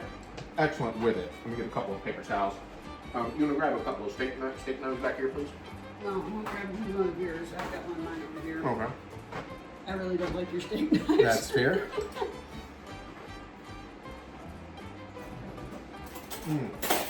Oh yeah, those fries are a bop. Okay, I need just a little bit, maybe turn your plate around probably, because I had it in presentation format. I'm definitely going to try some with and without the chimichurri here.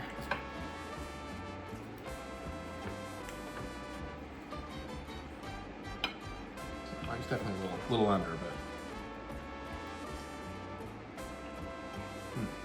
Flavor's good.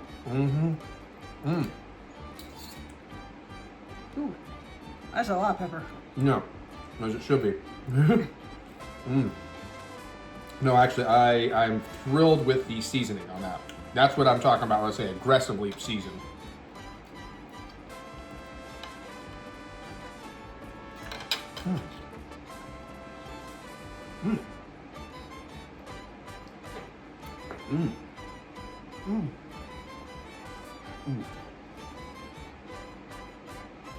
Yeah, that's good.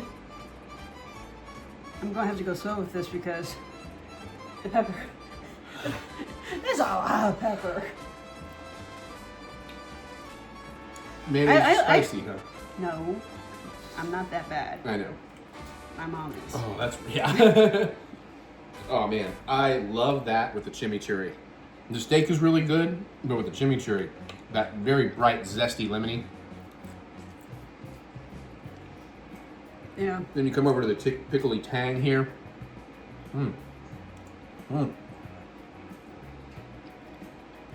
I probably could have actually cooked the entire steak a little bit longer, even for your side, but Yeah. yours is damn near perfect.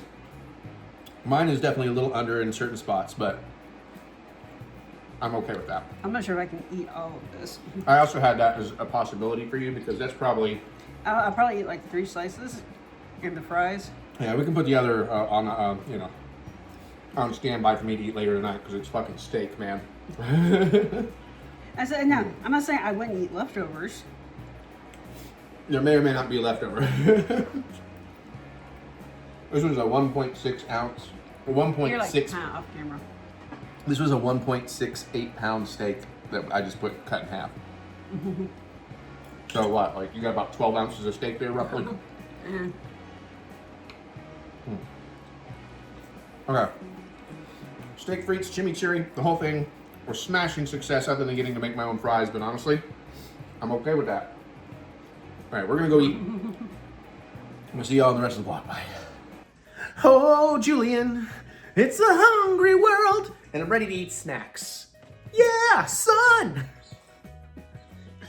Junk food taste test time. I realized after putting some stuff together tonight, we're running a little light on the savory salties, but we do have 2 savory salties. We also have 2 sweets tonight, one of which we're both very hesitant about, particularly after the last junk food taste test. Well, I'm only hesitant about one. That's the same one, I think, right? Oh, I thought you said both of them. No. I think the other 3 things are going to be anywhere from great to good. Okay. And then we have one thing that should theoretically be great, but after, you'll see. Which of these would you like to start with? I was leaning towards that because it might be more subtle. Sure. Now, in all fairness, I have had a reasonable amount of tequila already because my sleep schedule got fucked up dealing with... Long story short, I had 1 less refill on the only medicine I have to use, an asthma thing. I do it in the morning and night. I put the thing in on the day that it expired. They didn't put it until the next day. So then there was days of going back and forth, them trying to call my doctor, blah, blah, blah. The clinic wasn't doing it. Got a hold of my doctor because I know him personally. He sent it through, but then one place had already started the refill, but they didn't have it for like all weekend, but I needed it. So we had to move it to another place. So I had to stay up and make phone calls at like 10 in the morning. Anyways, so I'm having a day, but I'm having a good day. And now I'm going to have a better day. Because we got these over Christmas at one of the places. We found the Burger King Whopper Doritos. Out of, where did you say? Germany. Germany. Achtung. I do like these. I don't know if I like these. I like Doritos. I like Whoppers. Ooh, they do have a little bit of that flame grilled beefy smell. My sniffer and taste is not going to be on. Okay, yeah, I can smell like some pickle. Oh, yeah, I really can. And these are definitely seasoned up. Oh, they smell awesome.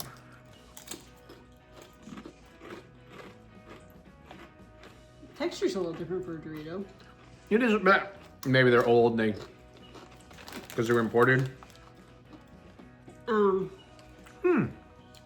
There's a significant chance that they are made a little differently. Yeah. Because Europe has higher standards for their food. True. These also expired on January 2nd. I did get them before Christmas, so they were legally sold. They're good. They're not what I would expect, though. I definitely get, it's kind of salty up front and then a little pickly. Maybe just a hint of the smoke from the burger. Oh. The Whoppers are not super pickly, usually.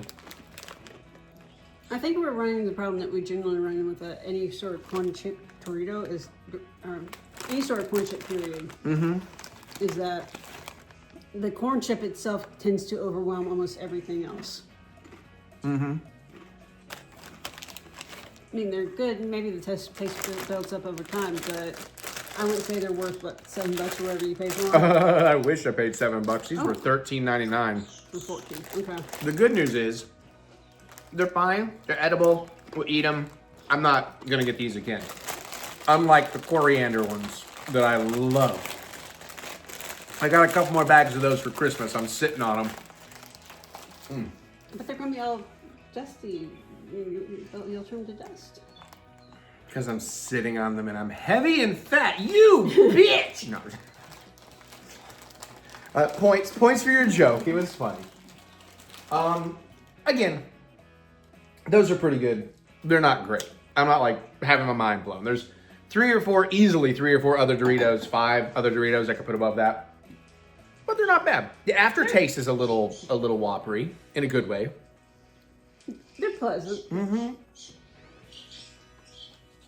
But now I don't like to necessarily do 2 similar things at once, but I don't have any other savories and we need the savory. And these are on the shelves now. You can find these anywhere at reasonable prices. Did they stop putting the price on the bag? I guess they did. Because I think it depends on the retailer. Yeah. But remember when chips used to have the prices printed on the bag? This is the first time in years I've thought to look at that. Anyways, we have one of those like they did with the pizza and Cool Ranch, the Stranger Things blend of Doritos. We have the new blend of Doritos. Tangy Pickle and Cool Ranch. I will say, I was not a fan of their Tangy Pickle before, but it coupled with Cool Ranch could be interesting. Nutritions can tell them apart visually. Oh, I smell the pickle and hints of ranch, but mostly the pickle. Visually, yeah, I can't. Okay, that's Cool Ranch. I can see the little red specks That's going to be the Tell and Cool Ranch.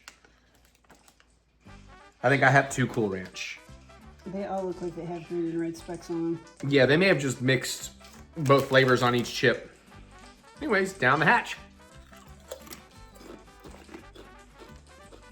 Mixed flavors. Ooh. Oh, shit. Oh, shit. So they made Thousand Island. It's similar to a Thousand Island. Oh, the pickle really comes through, but the Cool Ranch is still there, and something about that blend really works. It gives me a little bit of dipping a fried pickle in like a ranch. It's definitely got a tang to it. Mm-hmm. Mmm.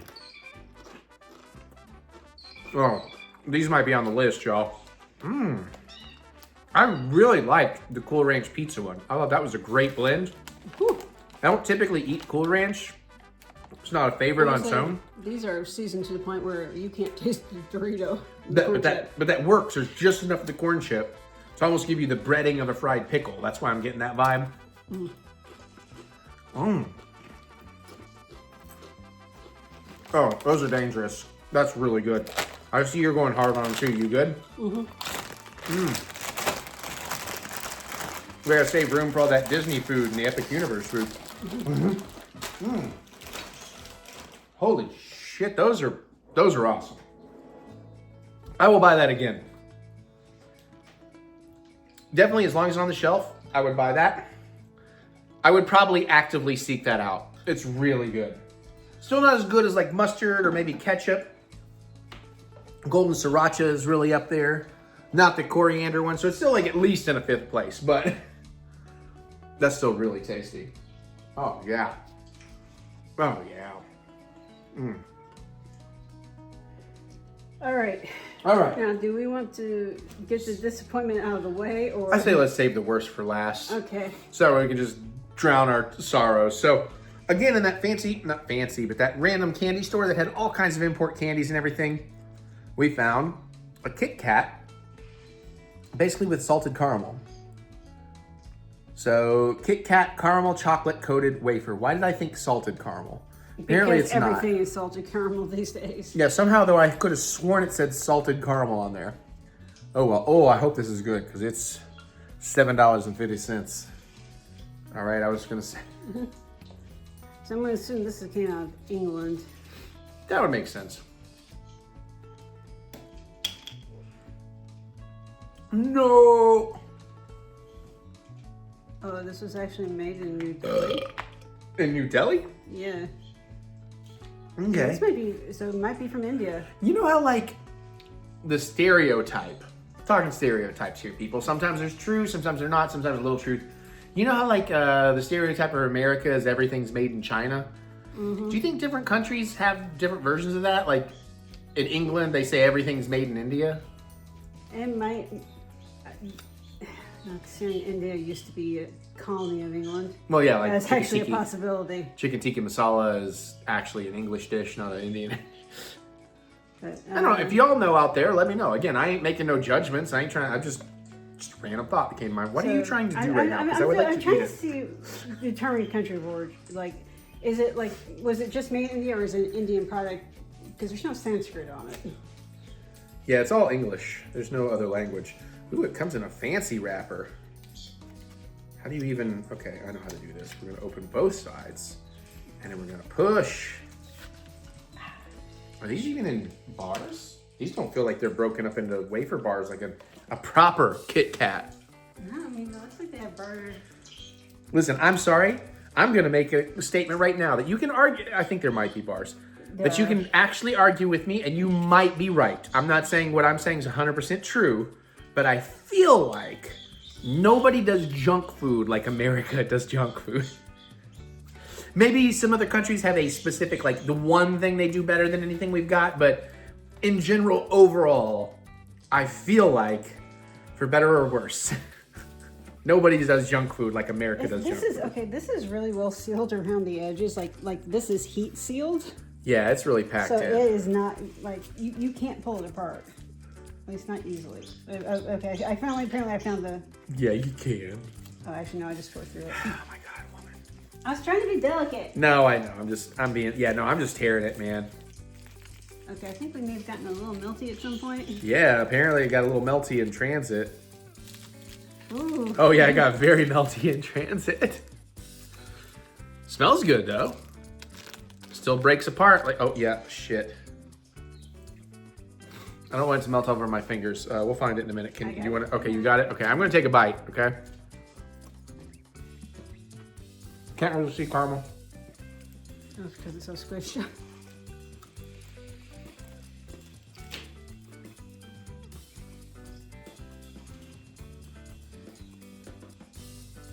There it is.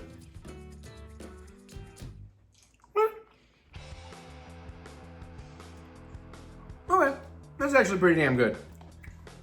It tastes like a regular Kit Kat to me. It does, but the caramel really came on the back end for me. It's definitely there once I got to the back of it. And honestly, I think that is mildly superior to a standard Kit Kat, which is great. You can have the rest of it, because Okay, yeah. it's not doing it for me. Fair enough. If they sold this as like an Americanized version, so I didn't have to pay $7.50 for a fucking candy bar, I'd be all over this. Kit Kat is a fantastic candy bar. There's no Snickers. There's no Reese Cup. Where does Kit Kat land for me? Is it even in the top 5? It's probably in my top 10. Standard Kit Kats. But I don't know if it's made my top 5. Because you definitely got like Snickers, peanut M&Ms, Reese Cups. Where do I go after there? What's like a favorite? I mean, I can think of all kinds of things. Like I love 100 Grand bars. I love Zagnuts. I love Almond Joys. I love Mounds. I love But you know, you probably not Milky Ways.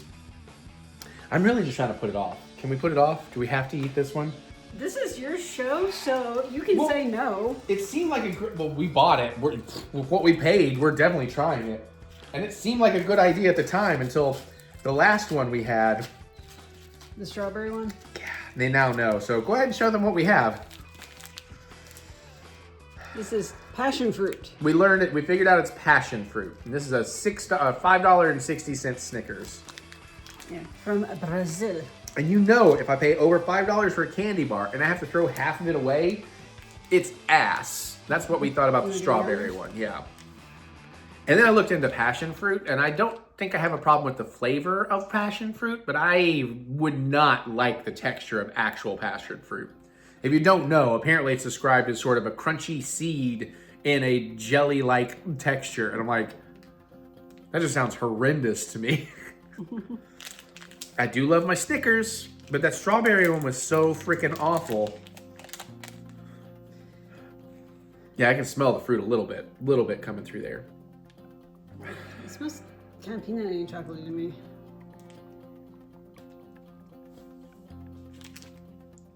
It doesn't have the coating, the layer like the other one. Can't get focus. Focus. Oh. Oh. Hmm. Hmm.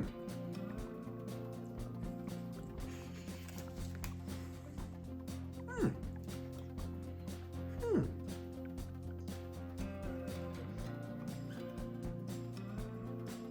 That was pretty pleasant. Just a hint of the fruitiness.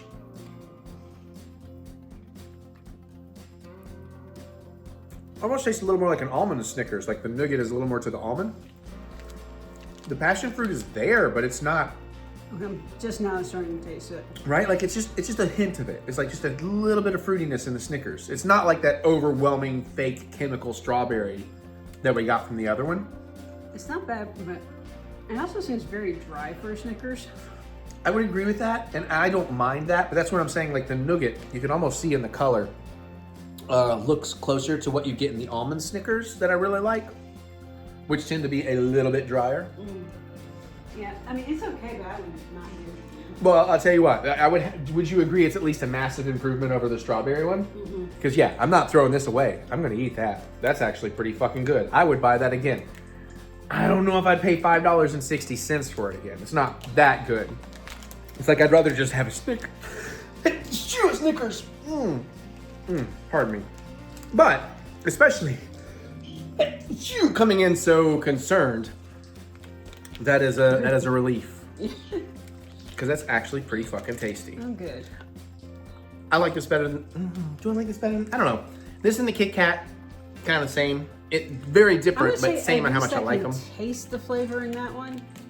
The Kit Kat just came across as a standard Kit Kat. Yeah, which I did taste the caramel in that. Maybe it melted to one side or the other, and I got, you know. Yeah, who knows? Because that bitch melts. Very melty.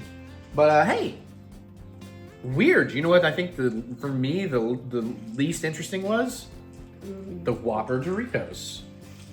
They were still fine, but usually we at least have one thing we're like, no, that's an easy no. Yeah. This is all pretty good.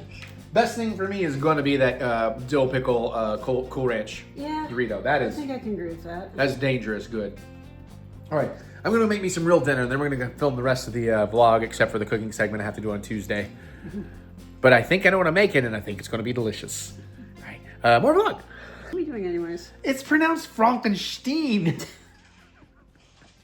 That's pretty good timing on you. You didn't see right before I hit roll. You're like, what are we doing anyways? And I came right in with that. We finally saw Guillermo del Toro's Frankenstein.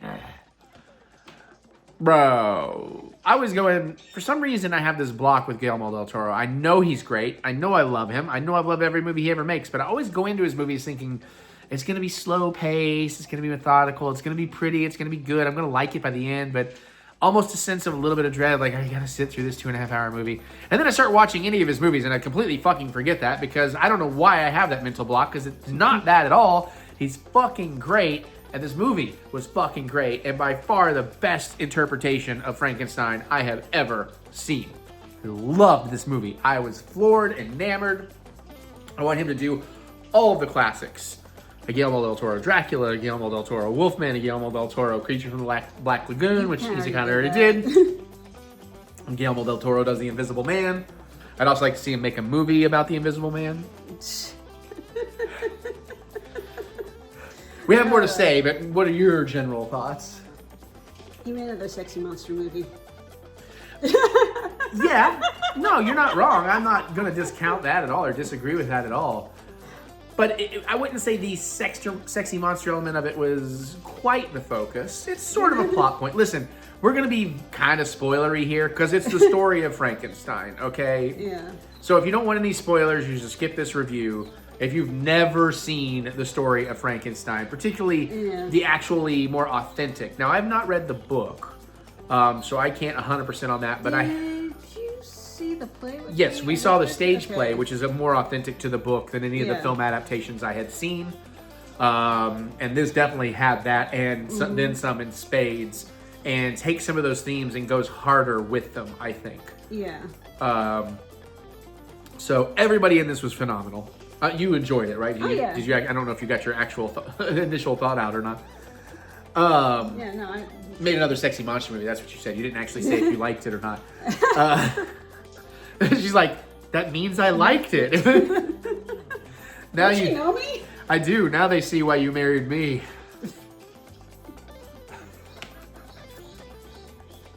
Although I'm more of a foxy monster.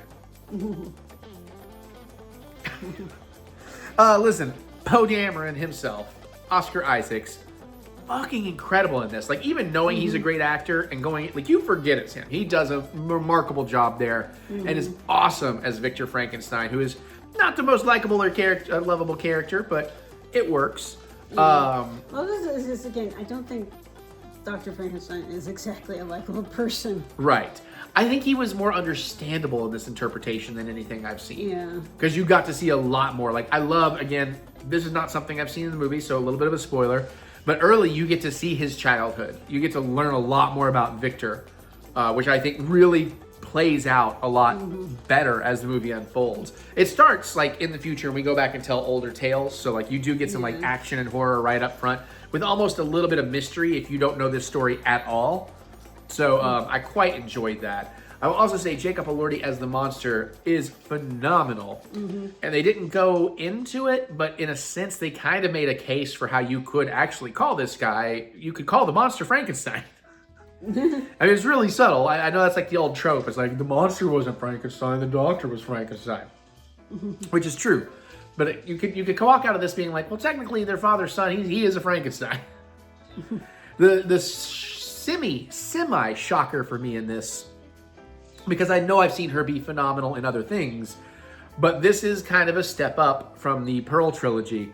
But Mia Goth, Yeah. wow. She was great in the little time she had as the mom, but when she comes back as Elizabeth, Yeah, she's awesome in that. Shelley Duvall. Good pull. Yeah, she's got some real great Shelley Duvall energy going in this. And oh my God, Christoph Waltz Oh yeah. as Elizabeth's father. Uh-huh. I know, I have no idea who played Victor's brother, but he was good too. I just don't know the actor. But they did a really good job in this. Like, the effects are incredible, the locations are incredible, all the stuff on the ship frozen in the ice, even just the action kind of sequence through that stuff is so good. And just like score and like the castle location is such vintage Del Toro. Oh, yeah. It made me want to go watch Crimson Peak again. Yeah. Probably a good double feature. I was just, I wonder how much of that was an actual set and how much of that was CGI. True, yeah, because it's definitely not a real place. It may have existed some once upon a time, but I think it was an amalgamation of a few things. oh, absolutely. But it's just one of those things. Again, it felt very real. So so if that was not an actual physical stage, kudos to The VFX. design teams and Yeah. everybody, it's also more gruesome than any Frankenstein I've seen, particularly in terms of the creation of Frankenstein. It feels more authentic and realistic to the storytelling. You see the massive amount of bodies and the disassembly and the reassembly, and it was quite effective. You see Victor's descent into madness, but not entire madness, which was really good. And like the reasons why I think are really good. Oh, there's that one death. Yeah, well, I'm sitting here going like, there is one point where Victor goes, "I'm crazy. You're batshit." Yeah, that was cool. And I don't. This I don't feel like I want to spoil too much in case you haven't seen it. But there is a character's death that ends with a sort of crushed skull, if you will. Still keeping it vague enough. But even I was like, Oh, the sound effect for that one. And not just the sound effect, but The kind of the aftermath. Yeah, the discovery of that. Whew. That's one of the gnarliest things I've seen. And I've seen some gnarly shit in all these horror movies. Yeah. But yeah, honestly, I when it came to the Golden Globes, we didn't have a chance to see everything nominated. I felt really far behind. But of the few things I had seen, even Begonia and even One Battle After Another, and maybe we saw one more in the drama category, I don't know. But I personally would choose Frankenstein over those. And those are great fucking movies. Like, every bit deserved to be there. Every bit deserved the wins they got or will get. But just from, like, personal taste. One Battle After Another kind of swept, didn't it? It swept a lot. And it's great. Although I'm reminded that why doesn't Eddington have a single nomination? We'll see how the Oscars go. Because One Battle After Another and somehow Eddington, while very different movies, they really kind of work as a double feature. Yeah. Like, not because they connect or anything or have similar themes. It's just, there's something about the vibes of both those movies. And again, One Battle After Another is phenomenal. Begonia is incredible. I guess that's why Eddington didn't get, because they didn't want to do two for Ari Aster at the same time. Is that right? Was he Begonia? No. No, I think he produced Begonia. Who directed Begonia? Who directed Yorgos Lanthimos. Yeah, okay. Well, Lanthimos, Paul Thomas Anderson, and Ari Aster. Which is weird to put Paul Thomas Anderson in that trifecta, but it does kind of fit. Not as much as Yorgos and... thank you for singing it, by the way. And Ari. I knew it was the fastest way to get you. Yorgos Lanthimos. But fucking love Frankenstein. And it's like, what, 2 hours and 20, something like that? Yeah, Never felt it. Yeah. And like, I was tired that night. I thought, I'm going to drift on this. I'm going to fall asleep. I was edge of my seat, just engrossed from start to finish. So if you haven't gotten around yet to Frankenstein, you have Netflix or have somebody you can borrow Netflix from, watch fucking Frankenstein. Now give me my Criterion Special Edition, Gods of the Universe of Physical Media, because Netflix isn't great about that. Listen, it's Frankenstein, but it's one of the best versions, maybe the best version of Frankenstein that's ever been told on celluloid. And again, In it my makes opinion. me wonder, how is it that that Del Toro still hasn't made a Lovecraft movie. I know he wants to. At least that's what I've heard. Probably needs to do In the Shadow of Innsmouth. I think that'd be pretty great for him. Or just anything with Cthulhu. Mountains of Madness, I think. Well, I think that's also In the Shadow of Innsmouth. I think we're thinking of the same stories. I'm not super well versed. I'm not trying to sound like an expert. I'm just saying from my experience. Although, he did Reanimator. Stuart Gordon did a pretty good. I think it was based on Shadow of Innsmouth. The Fish People. Yeah. That. Shit. What was it? Dagon. Dagaon. If you're interested, go see that. I think that's an excellent movie. It's kind of like Silent Hill vibes, but with a Lovecraftian flair. Yeah. You should probably watch that. You'd probably like that. I don't remember being that gruesome or violent. I'm sure there's some in there, but anyways, Frankenstein. 4 thumbs and a penis up. I'm excited. I'm going to see Foxy Shazam. Look at these nipples. Next movie. All right, so then Mary and I had the opportunity to watch one more Golden Globe nomination before we got there, and we chose one of the animated films. We did Little Amelie, or The Character of Rain. And I just had to explain the title to him. Which is why I was like, we should, part of the title. I understand the Little Amelie. So he keeps calling it Amelia. Well, that's what my brain first saw it as Amelia, and I'm trying to retrain my brain to get it right now. So I will preface this with, I was tired. And I was engaged. And it wasn't that the movie was dull or boring. I was engaged, but I was very exhausted. So I did end up drifting on a lot in the back half of this. Okay. So I have to give you that context just to know. Mary stayed awake for all of it. I did. I will say my initial thoughts, I really liked the animation and the designs. I thought they were fairly unique. I really love how this movie opened. And I would like to see it again. I'd like to actually see the stuff I missed because I did greatly enjoy what I saw. It's a very interesting premise of where it comes from, of how it starts out. Yeah, I think we can talk about, it's not a big spoiler if we talk about the very beginning of the movie, the setup, right? Okay, if you don't want to know, click out. But I'm not calling this spoilers because we're not going to go in depth, but the beginning is really charming and enamors you kind of right away. At the beginning, your main character refers to herself as God. She's a baby. But she's born, and the thing is, when she's born, she's almost a vegetable. And so everything is like the outside world. Yeah. But you're hearing her inner monologue. And she's very eloquent in talking about how I'm a god, and these peasants are here to serve me, mom and dad and all that. And then something happens at age 2, and suddenly she's a normal toddler. Until a little later, when a couple other things happen. Nothing super out there, but, a little bit like, oh, wait, hold on, wait, what? but yeah, it's an interesting little slice of life. Mm-hmm. With a little bit of, I guess, childlike... Wonder, magic of childhood. The magic of childhood. Yeah, I can see that. Yeah, you're right. I think that's a good way of putting it. Kind of magic of life, seeing from a youngling's portrayal perspective. What it's like, and that's what I love. Like the idea until they reach an age. I like that concept that like if there's a reincarnation, I don't know, the movie didn't really get into this, but the idea that if there's a reincarnation, we all start as smart as we left, or maybe even smarter because we've had some cosmic thing. So like this infant is like, I am a god in this world, and these are, but then you lose that, and then you become a reset normal human round 2 or whatever. Just a fun theme and idea they played with. I've seen that elsewhere. Way back in the day when I used to read comics in the newspaper. Yeah. Okay. There was a strip called Jumpstart. It was a black family. Okay.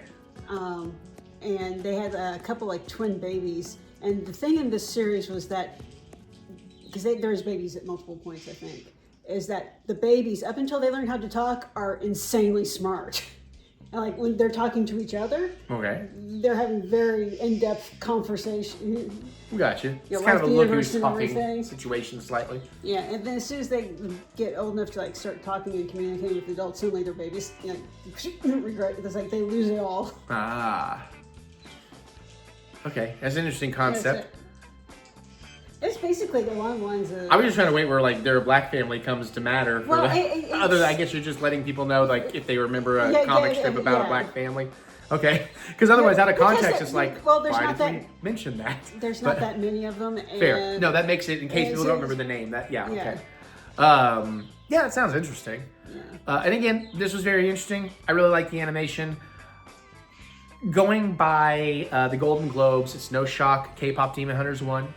It's a great movie too, but it probably should not be the award winner. But we also know these fucking asshole voters don't watch animation. They still think animation is for children, and they just go on based on what's popular. So get ready at the Oscars for K-pop to win that. Deserves to be there.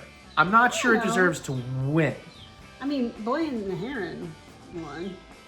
Yeah, but that's because it had like the legacy of Ghibli and all these name dub actors they knew. And by the way, this is only available in dub in the U.S. as far as I know. I think we watched it on Prime or something. Little Amelie. It was Prime or Hulu or something, but it's on a streaming service. But yeah, it's like it's like Pixar pretty much always wins. Whenever Pixar's nominated, it's always gonna be Pixar. This year, K-pop is way more known because all their children are watching it, so it's gonna be K-pop. There's a lot of adults that like it too. Oh no, in general world, obviously I agree. I'm talking specifically the Academy Award voters, award show voters is what I'm talking about. Obviously the real world, hell, the rest of the world gets it more than America does. Like we're, in general, I'm speaking in generalities here, we're way behind. We still as a country and a culture have it in so many adults' head that animation's for children. It's like, Attack on Titan is not for fucking children. I mean, we're adults. We have a hard time following The that. thing is, there is Excuse me. a long legacy of very adult cartoons going back almost from the very beginning, and just for some reason, I guess probably because of Looney Tunes and stuff.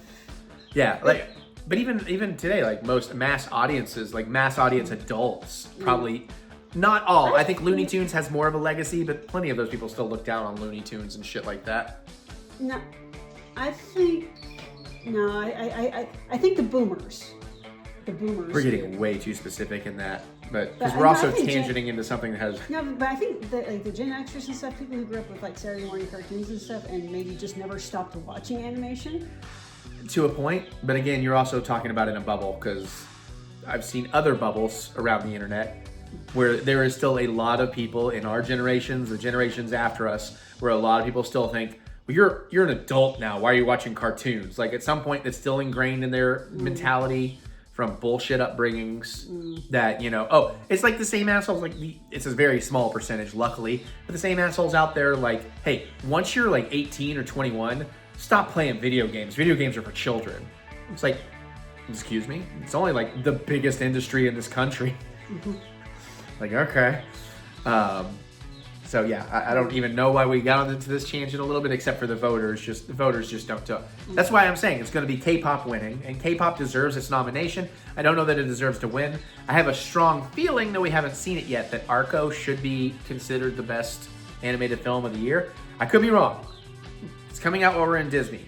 I sort of have a plan to see it while we're in Disney because I'm not sure it's going to be in theaters by the time we get home, and I'm dying to see it. So we'll see. Anyways, that's little Amelia. We got a couple more. Eric, try to remember to cut this in if you don't pay attention to this part. But anyways, put your Bone Temple review next, and then whatever. Put your bone in it.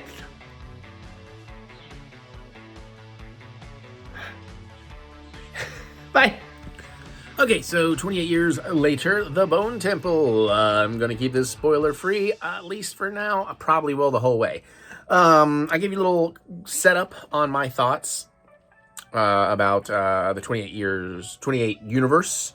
28 Days with Sandra Bullock is where we begin. I know, old dumb joke. Love 28 Days Later, especially I love that it was shot on a Canon XL1 that was really unique for the time, even though now in hindsight it's like, ooh, it's really hard to watch though, all these years later, but great movie. Rage Virus Zombies, really cool. I actually really like the second movie, but I think the reason I like the second movie so much is because the opening that's apparently directed by Danny Boyle is so intense and memorable. The rest of the movie, I guess, is kind of just a standard zombie film, but I like a standard zombie film, so I think that's why I like that one so much. 28 years later, ultimately, I still have not watched it again. I'd like to watch it again. I am not firmly on either side of the 28 years later part 1 debate. And we will come back around to this, but I feel the trailers were quite misleading. They made it feel like it was going to be more of an action-y, amped up 28 days later, even 28 weeks later type thing. And that's very much not what it is. I do think it does interesting things with what it has and everything, but I left the theater kind of disappointed and just kind of, but I do feel like I'm going to like it more in the future. But especially after seeing the Bone Temple, I think I appreciate it even more. Now I really look forward to watching those as a double feature because I loved the Bone Temple from start to finish. Nia DaCosta has made an incredible movie. The whole Jimmy's thing was like pure, true horror in the best sense and just so many levels of horrifying. Not only what the Jimmys were doing, but the way the Jimmys worked internally. Seeing Spike have I guess I don't want to spoil things. How Spike gets involved. And, that one family, that whole sequence, but also the interpersonal dynamics of the Jimmys, really kind of horrifying in its own right. I loved Kelso. Is it Dr. Kelso? I don't think it's Dr. Kelso, but he does have 2 thumbs up, and he's covered in iodine. I loved him, and didn't he have a name? It's not just the Alpha. He had a name, I thought, but, King Dong. It kind of works. I loved what they did with that story. I love how they brought all this together. I'm telling everybody, even if you didn't like 28 years later, you'll still need to see the Bone Temple. It will make you like years later that much better. And I think it really kind of shows where they're going and got me real excited to see where they go with the third one, which even though apparently the Bone Temple has underperformed, supposedly they have actually greenlit part 3, which would be nice. But I love Nia DaCosta's direction here and her cinematography. There's just some really beautiful things in this movie and beautiful moments, and not just visually beautiful, but like character development beautiful. And there's also this really sort of tragic, very positive, happy story with the Doctor and the Alpha, and just how all that works and where that goes is spectacular and mind-bending. And I really want to see if they play on that more, but at the same time, much like real life, maybe that doesn't get an ending, maybe it doesn't get a happy ending. I want to see where that goes. That said, some of the needle drops in here are phenomenal, but that one big needle drop at the end in the temple with the Jimmys, that's going to happen, so that's not really a spoiler, but if you've seen it, you know what I'm talking about. You know I'm a fan. I was throwing horns in the theater. I was like, this is the greatest music video ever made. It's so cinematic. And the things the Doctor does in that and why he does it, and then that twist on it at the end, and how all that turns out and ends up, and how just in character that is for this story and the universe and the people involved. Every bit of it, fantastic. I was enamored. I was on the edge of my seat. Just an absolutely thoroughly phenomenal movie, and is definitely my favorite of the entire series. It has a little bit of Rage Virus Zombie action, maybe not even as much as the last one, but it just does great things with interesting characters, and there is still plenty of horror to be had in here, more disturbing, more realistic almost. So yeah, highly, highly, highly recommend the Bone Temple. If you're on the fence about it, give it a chance, go see it. Even if you didn't love the last one, this is going to pay so much of that off and make the last one make more sense. And I think they're going to be a fantastic double feature, since this does pick up, pretty much right after the last movie for the most part. So who has 2 thumbs up and loved the Bone Temple? Dr. Kelso, but also this guy, except I can't do 2 thumbs because I'm holding the phone. All right, I got to finish this vlog. All you need is kill. Dun, dun, dun, dun, dun, dun. All you need is kill. Kill, kill, kill is all you need. Kill is all you need. We did not practice that or rehearse it. We just sensed I was going there, and then I saw she was starting to go there, and we just looked at each other. We fucking nailed that, actually, especially being not rehearsed or anything. Yeah. So okay, I had some confusion over this, but they recently released an anime film of the manga adaptation of All You Need Is Kill. Now, not getting spoilery here. Technically, this is an adaptation. I was going to get to that. Let me get to that. That's a confusing thing we're going to talk about, because I don't think you're as... Anyways. You're going to argue this with me. Oh, I am going to argue with this with you a little bit, but you've opened the can of worms before we even got there, because we need to let people that don't know about this what this actually is and why they might know this story. That's what I wanted to lay the groundwork of first. Okay. So if you remember the amazing, amazing Tom Cruise, Amelia Blunt action sci-fi picture, Edge of Tomorrow, aka Live, Die, Repeat. That is based on a source material that is All You Need Is Kill. So, very confused about this. We've tried to look into it. Now that we've seen the movie, we could really deep dive it. Maybe you know more. But the manga of All You Need Is Kill was based on a light novel. So there's a light novel, and then a manga, and then we had the Tom Cruise movie, and now we have this anime. I had heard the Tom Cruise movie was very authentic to the anime, but the trailers made me think the anime was doing this movie was doing something way different than the manga. Sorry, I misspoke, and that's going to get confusing. Let me try that again. The movie, live action Tom Cruise, was based on the manga. So this anime movie I thought was going to be based on that, but a lot of the militaristic things are not as militaristic. So then I thought maybe it was based on the light novel, and then the light novel was changed in the manga, and that's why the movie. So it was confusing. And then I saw the movie, and to me, there are definitely some elements that are slightly different than the Tom Cruise movie. Like again, the militarization element of it is much lesser here. But other than that, you're getting a pretty darn similar story with younger characters. Like these felt more like high school kids is why it also feels less military. But overall, and before you get too deep into this rabbit hole, because I know we're going in it, let's give some general thoughts now that I've said that. I really loved this. I thought it was a great adaptation. I enjoyed the ride. I enjoyed the characters. I enjoyed the story. And something Mary's going to agree with me on, although she's too busy researching to make arguments. Well, I would like you to be involved in like, am I right? Am I no? You just. But the one thing we will very much agree on, a lot of character designs were really horrendous. They were bad. In the face. The bodies and stuff, not so bad. It reminded me a little of like Liquid TV or like Aeon Flux a little bit. No, in the Aeon bodies. Flux is better. In the bodies, I'm just, but the faces sometimes. Particularly the noses. I don't like how they get Yeah, that was a little hard to look at times. But the story I thought was excellent. I do wonder if because there's so much action in this movie, that I do wonder if they chose an art style that would make it. That was the laundry going thump thump thump. I thought it was Jack trying to come out. If it was maybe something about that particular art style made it easier to animate everything. Possibly. Because there's a lot of action. And it's cool. And if you don't know the story of the Tom Cruise movie or anything, essentially, there's like an alien invasion. I'm doing the very simple version. Okay. There's an alien invasion, and there's this girl, and eventually this guy, who are Groundhog Daying it.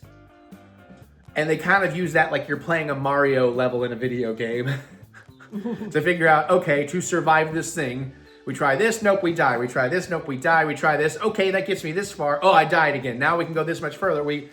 Oh, you broke your leg. Boom, we're starting over. Well, that was more movie. But yeah, so that's the basic premise of this, which is a genius premise, I think.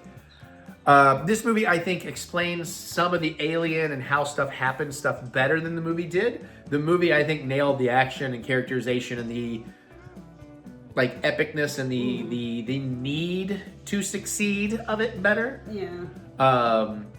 But I still think this is pretty cool. This was more like an acid trippy version, particularly in the designs, because the aliens are way more. Yeah, like because I can't remember what the fuck the aliens look like in the manga or Edge of Tomorrow. Well, I was gonna say in the movie, kind of blobby. I don't remember. In the movie, you make a valid point. I think the anime outshines in the alien design because the anime movie, memorable design. Mm-hmm. The movie, I don't really remember what the aliens look like. I think the mech suits in the movie, way more memorable and cool and realistic looking, obviously, than the ones in the anime. So, they didn't even try to make it feel realistic or real in the anime. It's just like, you just put on these things and this thing and it. Again, I feel like that may have been because it's so action heavy. I think they made mech suits that were going to be easier to animate. That makes sense. Yeah, because you have something that's super action heavy and you put anything that's super detailed in there. Oh yeah, you're making your life very hard for your. Yeah, it's like Michael Bay learned with Transformers CGI, although he had the money and didn't care. Because you know that whole thing, right? Like every part when you see that move, particularly in the original movie, he wanted it to be realistic. That is a part of a car. There's not just pieces popping up somewhere. Everything actually works and matters and moves to where it should move to, and that like made the original Transformers CG so overly complicated that like it really pushed CG technology. Like it would take them 72 hours. It did. I agree with you on that. But it took like 72 hours to render out like a 3-second scene. Oh my god. You know, like, yeah. And that, you know, nowadays, whatever. Anyways, I'm so glad we saw this. The only complaint I have about this is we saw it dubbed, which was fine. Yeah. I would have loved to have seen it subbed, but our theater, for some reason, they put all the sub screenings at just really awkward times. It didn't work for us. So the only way it was going to work is if we went to dub, which allowed me to see the Bone Temple, so worked for me. I had a pretty good double feature the other day. But yeah, man, if you're interested in that, if you know the light novel, we didn't even get into the discussion. We can do that real quick. We'll keep it brief. But if you're interested in the light novel or the manga or the Tom Cruise movie, if you liked any of those, you'll probably at least on some level enjoy the animated movie. Yeah. It's just the two major changes is. Well, do I need to give a spoiler warning here? Depends if is point of view a spoiler. Very, very vague spoilers. If you're like me, you want to go in blind, you've heard enough, skip out of here. This is not a terrible spoiler, but it might matter. There's two major points. Yeah. I feel points of divergence. The point of view I can get with you behind. Go ahead. The point of view is in the light novel and the manga and the Tom Cruise movie, the male, the male groundhog. Yeah, because you have a female and a male. Yeah. Because I keep forgetting what his name's supposed to be. Tom Cruise. It's like Koichi. Katie? KT? No. KG. Is it KG? KG sounds right. Because I kept thinking Nicholas. K. I kept thinking Nicolas Cage. Yeah. Is KG. Yeah. He's the main point of view. She is Ramona Flowers. Rita. It's the hair. Lovely Rita. Yeah. Meter maid. Yeah. So Rita is in all the other versions is somebody who's already been through it. And so she catches on real quick to what's going on with the other guy. Yeah, like the movie follows Tom Cruise's point of view, and then Amelia Blunt shows up, and this is like following Amelia Blunt, and then Tom Cruise shows up. Yeah. Having been doing some things. Yeah. And they end up being groundhogging together. Yeah. So. Which they also do eventually do in the movie, but yeah, it is a point of view change. Yeah. Oh, no. She's the. Oh, that's right. No, okay. No, we don't want to get into that. Okay. I just disregard what I said. Okay. It was not a spoiler, but if we actually corrected myself, it might be. Okay. I was wrong. What I just said, I was wrong. The second thing is, all the other versions, it's the military. And with this version, it's a cleanup crew. Yeah. That has heavy machinery. Which, for the way they were telling the story, totally works. Yeah. And except I really enjoy how they end up using a lot of the equipment. I can see that. Although I will argue that maybe what we're seeing there is not, it's a little bit foreign to American culture. So the idea of having like this giant cleanup force is...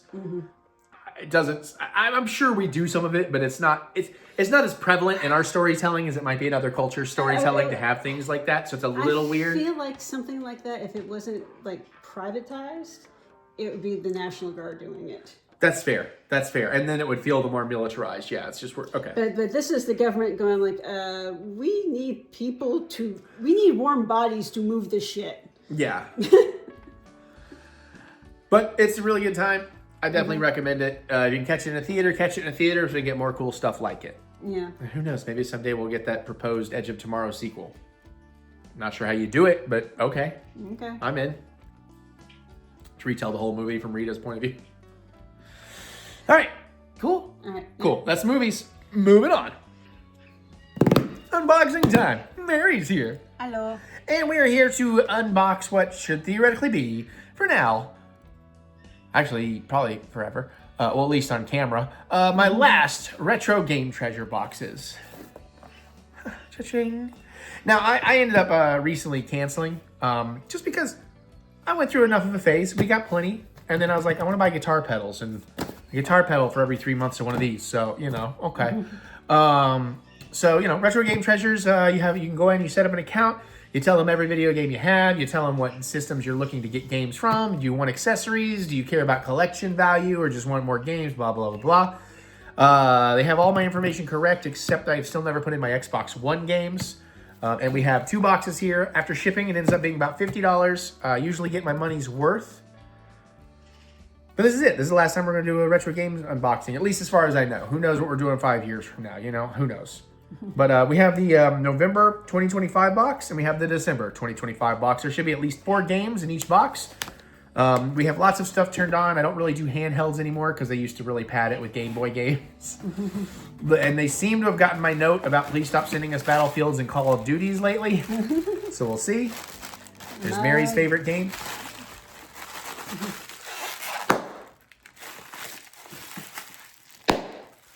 Ooh, I got the pop on that. I pushed in. And we'll go first. We have a Nest cart. No case, no nothing. Oh my God. I think they finally did get my note. Because also in my note, I asked for, we like really shitty adaptations and stuff. So this I'm actually quite excited about. We got Fester's Quest, y'all. I know the Angry Video Game Nerd did one on this, which probably means it's shitty. But it's my kind of shitty. Hell yeah, that looks in really good condition, really good shape. Yeah. Just kidding, I'm not gonna blow in there and put the moisture. I have a squeezy bulb thing now. That's a good start. All right, what we got next, my love? You get the next one. I like that. That's the kind of shit I want, because we told them, like, we love getting that Burger King video game, you know? Injustice 2, Legendary Edition. Okay. I mean, I have, like, the entire version on PlayStation 5, but that's okay. And this is a Legendary Edition. Does that mean it includes Ninja Turtles and everything? Yeah, it has Ninja. You got to show the back, too. You didn't show the back. I was going to show the back after. Okay, sorry. It has Turtles, Mortal Kombat, Hellboy, is that Dark Side? And Probably. I can't tell who the fuck that's supposed to be at the end. Sorry, I twisted my butt muscle. And I don't know. It's probably one of Darksiders' Dark Side peoples. And that's what, for Xbox One? Yeah, Xbox One. Yeah. For the X-Bone. I don't even really play my Xbox anymore except for Indiana Jones for my channel. I'm just really over Xbox right now with the everything's an Xbox. Well, then why the fuck do I need an Xbox? Yeah, includes 10 additional characters. Where's your and brand 5 recognition? premier skins. Okay. So, 25. yeah, it's really no blurbage on the back. What's the sticker back here? Pre-owned. Pre-owned, okay. So let's see. And is it complete? You know what? Probably is complete. Xbox One didn't tend to have. Yeah. You can show them the disc when you're ready, but. And the user license agreement is on the backside of the jacket. Yeah, which is stupid and ugly. Like, give me more art, you cheap bastards. That's a cool game. It's really fun. Mary and I have played a bunch of that on the channel. I think. But I already own everything. Wasn't Injustice the one where I was trying to get through the tutorial and there was one thing that it didn't matter how many times that. Did you try it too and you couldn't get to the word either? Yeah, the tutorial is way too long and very frustrating. It's like, but I did the thing. I have been doing the thing. Plus, we're not really fighting game people either. We button mash, and it frustrates her because apparently I'm better at random button mashing. Sometimes I do get a leg up on you. Yeah, you've beaten me many times. I'm not saying that. I just, in general, I find that your button mashing technique is not as. It also depends on who finds the overpowered character first. That's usually when she beats me. All right, next up we got a PS4. Okay. Don't you have that? Ironically, I have Injustice 2 on the PlayStation 4/5. And then on the Xbox Series X, I have Far Cry 6. If you saw me grimace, what makes me grimace is the PS4 version. I didn't know they made this in PS4. Like, this is definitely a game you want a higher powered system on. Also from the same people, but I never finished this, but I loved this. It was my first Far Cry game. I bought all the other Far Cry games on digital to go back and play, and then really give this one. What? What is that puppy? Oh, the Libertad pack. Okay. It's a puppy in a wheelchair. Okay. Libertard. Oh yeah, Chorizo, the little puppy Chorizo. I forgot. You just brought me back. He's a character in the game. And PS5 upgrade available. A great game. Great game. No manuals or anything. I don't mind having a physical version of this. But I do need to finish it. I really had a blast with this. I probably got... Oh, you didn't finish it? Well, I wasn't doing it for the channel or anything. And then life came up. So I probably get 60 or 70% through it. Okay. It's very fun. That's why I said I went and bought all the other Far Cries because I want to play them all over time. You need to do the thing? I got it. Yeah, you got it. You got it. Probably going to be an Xbox 360 game then, is my guess. Wouldn't mind some GameCube. We never get GameCube. It's a 360. I saw the green. It's Halo 3. Okay. Definitely pre-owned. Okay. Is it Halo 3? Oh, it is Halo 3. Sorry. Yeah. I really liked Halo crap baskets. I don't remember that iteration. Was it one of the newer ones? Yeah, the most newest one, I suppose. Before it's not Reach. The one that came on the Xbox Series X. I really like that. I would like to play all of these. I played a little bit of the original Halo. Oh wow, there's all sorts of stuff. Oh, this is pretty loaded. Nice. Yeah, it's got the manual. It looks like. So. The Halo games are a blast. I do like them. I've gotten so much better at shooters over the years from doing all these YouTube video games. Yeah, so, yeah, that's pretty cool. And then, is this a poster? I think, maybe? No, it's the giant controller guide. That's interesting. Actually, it's a poster on this side. Oh, it is a poster on one side. And then on the other, okay, I spoke out my butthole like I do. It wasn't me, it was the astronauts and the aliens speaking out of there. Get in there, Master Chief. I saw a thing the other day, I guess Netflix or something. It was like, oh yeah, we never watched Halo Season 2. And then I thought, am I ever gonna watch Halo Season 2? I don't think so. Oh yeah, there's probably a code on the back. There's a code on the back. It was never used. No, that's... yeah, but there's an appeal thing. Okay, well put your finger over that and then show them what you're talking about. Is this just for live gold? Oh, you know, it probably doesn't fucking matter. That's what it was. I saw a YouTuber who was breaking down how bad Season 2 was, or what I assume how bad Season 2 was. And I thought about if I should watch it or not. Because, like, I might still watch Season 2. And then I thought, bro, think of all the cool things I can watch. I'm never going to watch Season 2 of Halo. That first season was so shitty. So did you watch the video? No, but I will. So that was November. That's not bad. That's not bad. A shitty, a lovably shitty franchise game. Halo, Far Cry, Injustice. That's a killer box. Like, if you don't have a lot of games, you can play all these things. That is a killer box of just really good time-consuming, enjoyable games. So, I'll give it to him on that. Other than Fester's Revenge, it's nothing I'm not, like, super familiar with. I haven't played Halo 3, but I played Halo, you know what I mean? So, All right, let's check out December. Do you remember? We got another NES cart. Woo! All right, what NES cart do we get this time? The Addams Family Values. That'd be fucking hilarious. Ooh, no, but this is like an actual one. Tiger Hell. Tiger Heli. Oh, Heli. Okay. So yeah, helicopters shoot 'em up. I'm down for that. That sounds like a good time. Cartridge is in excellent shape on the outside. Sticker's got a little wear and tear, but nothing crazy. Definitely not a game I've got. It does say Tiger Heli. Yeah, Tiger Heli by Taito. Cool. I'm down. All right. So sounds like I a don't know what you flying think about shoot it. 'em up. Yeah, probably a chopper. We got Outriders Day 1 edition. I know nothing about this. I vaguely remember something about this, but I don't really remember it. I just remember hearing the title. Oh, that's interesting. But also, I love that it's Day 1 edition.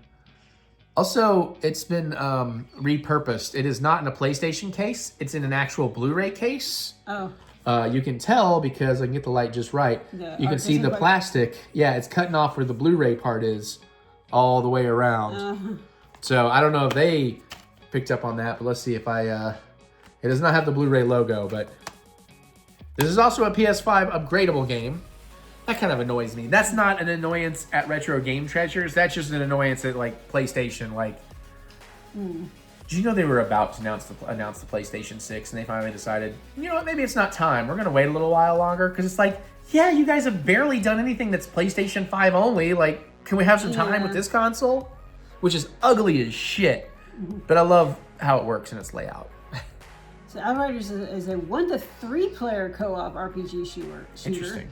Become an outrider, a pioneer from forgotten past, reborn with devastating powers, revered and feared. You are the last hope of humanity's survival.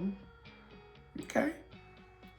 Day 1 edition includes Hell's Rangers content pack, featuring 11 Hell's Rangers guns, male and female gear sets, and convoy modifications. So, sounds interesting. Did we show the inside? I know I opened it, but I don't think we showed the disc. it's pretty basic. Yeah, nothing in there, but you know, like to be thorough. That sounds like a good time. I'm kind of wondering if I should give them a packet, another email. It may take, well, now that I've just unsubscribed, but if I resubscribe, be like, can I get story games? Because they do like to send a lot of shooters. And I'm not saying that's necessarily a shooter, but wait a minute. Are we down to the only? No, there's not one under there. I see it. Okay, cool. Well, don't be spoiling. I didn't see what it was. I can just see that there's something under there. Halo Infinite. That's the Halo game that I was enjoying playing. Was it on? I assume it was on Xbox. Oh yeah, Halo was exclusive to Xbox until right about now, honestly. No, I had a really good time with this one. Did you have a physical copy? Well, I had the Game Pass version, so I never actually owned it. Okay. So no, this is a really good get. I mean, it still has the sticker on it, so you know it's a proper actual Xbox box.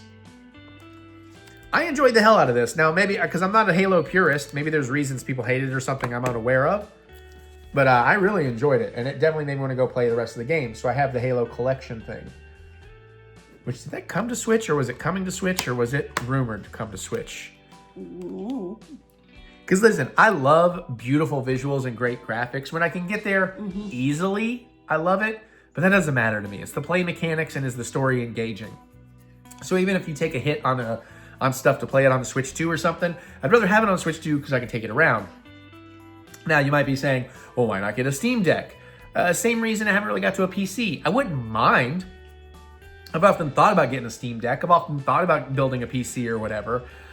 But honestly, if I'm going to play a video game, I want it to be fun. And that doesn't mean it's not fun. What I'm saying is, I don't want to have to worry about so many settings and worry about firewalls and installing and changing this driver and all the stuff you typically have to do on PCs. So I'd rather just download or put a game in a console. I mean, ideally, yeah. Hey. Ideally, I'd rather just, put a cartridge or a disc in a console and let it play. We do not live in that era anymore. Okay. But I am excited for that. That's really cool.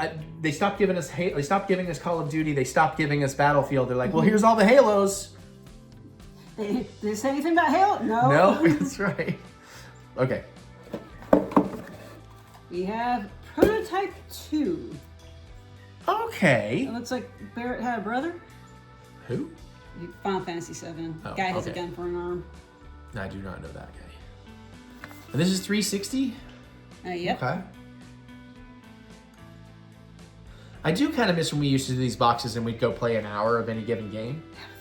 The time consuming, Yeah. I know. It does have a little bit of damage going on. Yeah. I don't know if you want to show that. I don't think you've shown that. I showed the back, honey. No.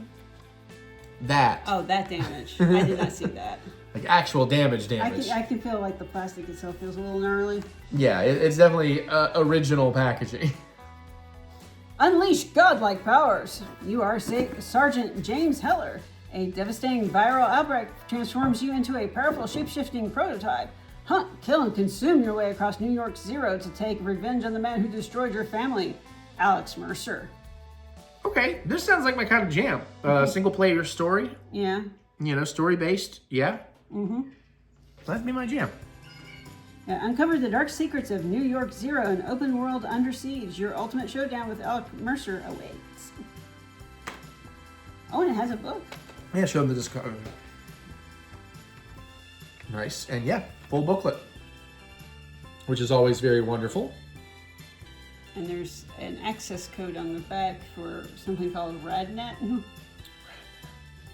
Unlock over 55 awesome RadNet content items such as events, challenges, and themed rewards. It must be like a company in the game or something. I'm familiar with this game in terms of like I've heard of it. I don't think I ever heard of this one. Yeah, I don't know really anything else about it. So, but it definitely sounds like up my alley and my kind of jam. I like it though if the things can at least be in color. Hey, I'm just glad there's a freaking booklet. That's true. I miss... If you're of our age, is there anything more cool when you were a kid and you got a new video game? And like, you opened it in the car so you could pull the manual out and be looking at it so you could get hyped until you could actually get home and play it? Miss that shit. I don't think I did that. I just like having the magic thing there go like, so something should, what the fuck is that? Well, that is one thing, and listen, I know this company, theoretically, I don't have a dog in this fight. I'm only talking, some people are saying this, has gone off the rails a bit. As of now, both original founders are no longer part of this company anymore. But that's one of the things I have really enjoyed about limited run games for the longest time.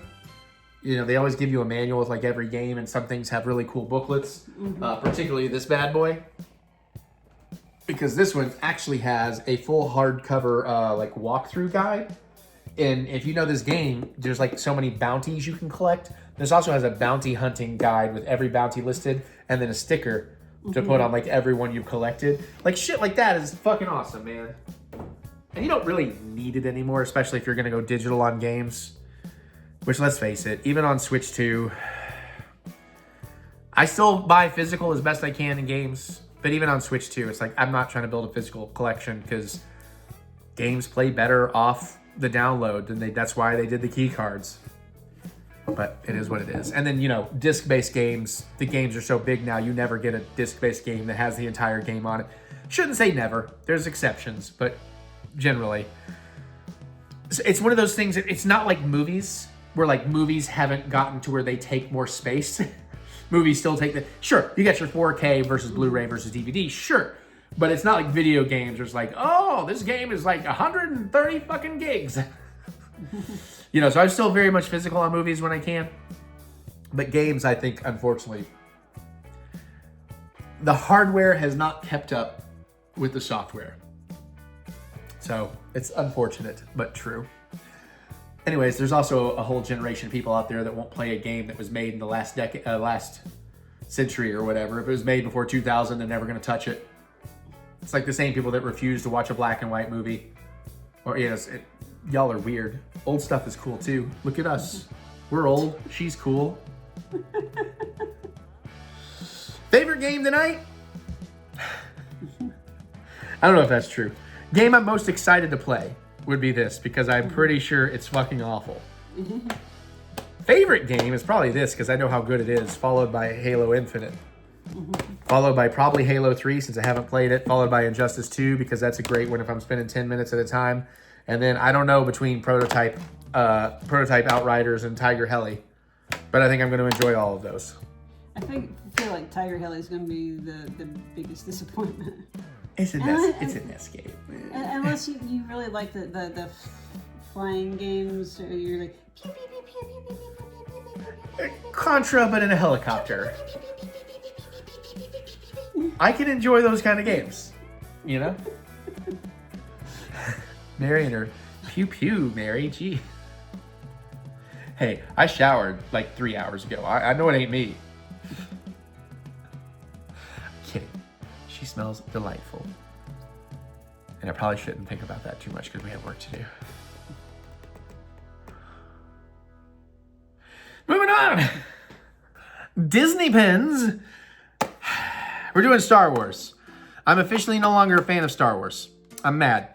Kathleen Kennedy's leaving. I'm over it. She was the god of Star Wars. So much better than George Lucas. I'm just done. I'm obviously full of shit. Not that she's leaving. I don't know if you heard, but she's actually officially stepping down. Not fired. Okay. Dave Filoni is going to take over the creative side, and then the lady that's been doing a lot of the business side is going to stay on as his business associate or whatever. Okay. It's been interesting, though, because Kathleen's thrown out a lot of personal thoughts about everything that's happened that while she was doing it, that she couldn't. But now she's leaving, like, who fucking cares? Oh. Almost, you'll have to tell me about some of that later. Yeah, also almost every single Star Wars movie in production is now on hold or backburnered. Except, well, I think what they're doing is they're reassociating. Should we stop the streaming and move to movies? I think they're waiting on Mando and Grogu, how it performs. Yeah. To make a better assessment of, okay, we'll still do these things, but that's getting a budget cut. Or, hey, people like that. Go more in that direction, get you more money, you know, things like that. Obviously, They're still doing prequel content or sequel content though, because we have Starfighter coming, and it's supposed to be phenomenal. And I think the Lando movie is still on track. They apparently have a script now. Okay. Anyways, we got some Star. Oh, and then there's Galaxy's Edge West. Motherfuckers always get the good shit.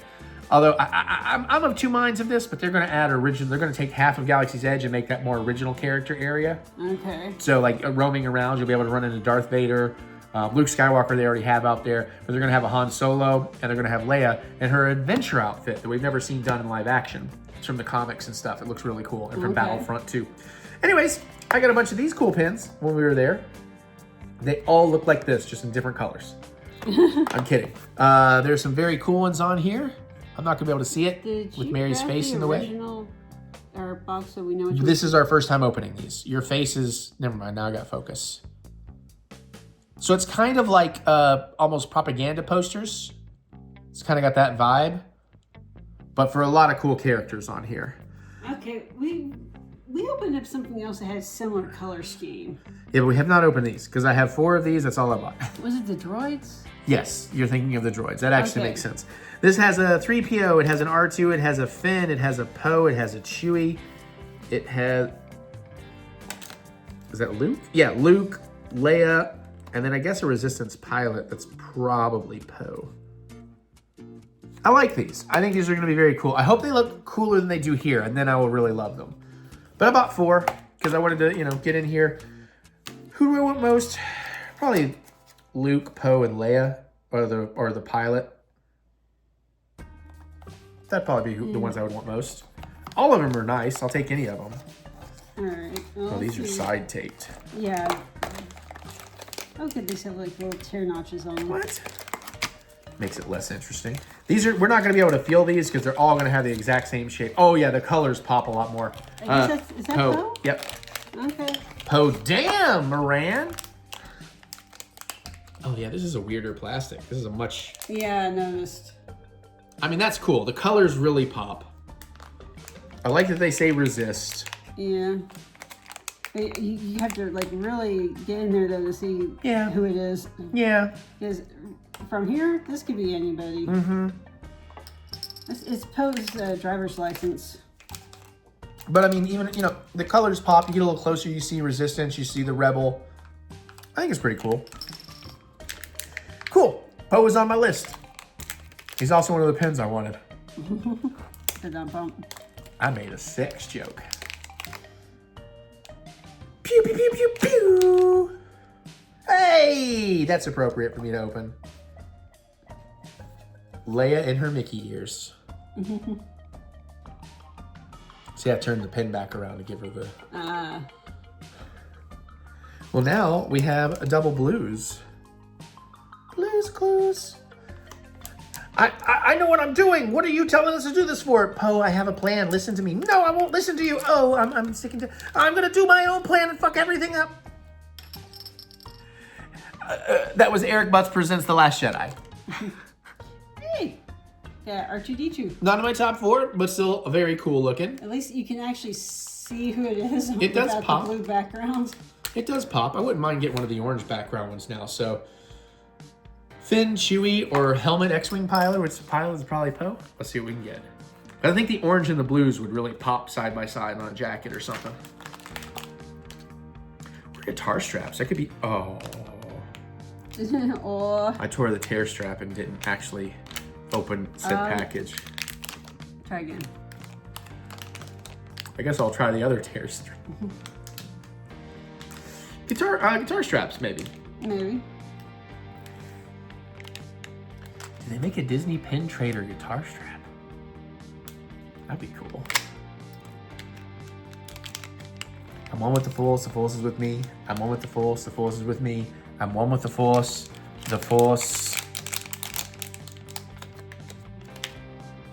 can mind its own business. I don't know why. Not really pissing me off, but hey, we did not get duplicates yet. But we got 3PO, we got R2, we got Poe, and we got Leia. Those are good pairings. If nothing else, it's like the characters that belong together. And that has a nice little blue-orange going on. One blue, one orange. Okay. Oh, yeah. And these two are very cool. See if you C3O is P3O? CP. COP3? CO3P. C3PO. PC3PO. He's the only one who has PC3O. He's the only one who has a blue border. Oh, that is interesting. And R2's the only one with an orange border. border. Does that mean they're spies? Traitorous spies? I'm gonna shoot first. Now get off my plane. Almost said spaceship. Well, cool. We got 4 different ones. We got 2 more packs to open, and hopefully we get the others. The odds of us getting all 8 individually in our first try, inconceivable. But we'll see what happens. I don't know. We've been screwed over so much. We're due for some good force luck. Yeah. I could see that. So these are foil on the inside. They're not just plastic. That's interesting. Are they actually? Yeah. I mean, you may just toss those. that's what I was thinking. Yeah. All right, well, there you has it. That is pins. This time we have so many more pins. I bought way more pins than I actually needed between trips, but Mary and I will buy some more while we're out there. There's some cool shit out there still. We'll have to do some pin trading. Okay, that's that. Thanks for joining us. Drinks. Cocktail time. Hi, Jack. Mommy was just trying to give you a hug. We're ready to make a drink, buddy. Are you the king of the world? Are you the king of the mama shoulders? Yeah. You got a thought? I don't know. He looks like he's looking for a way down, honestly. He's like, maybe I wasn't in the mood for this. And again, he's like, well, maybe. No, okay.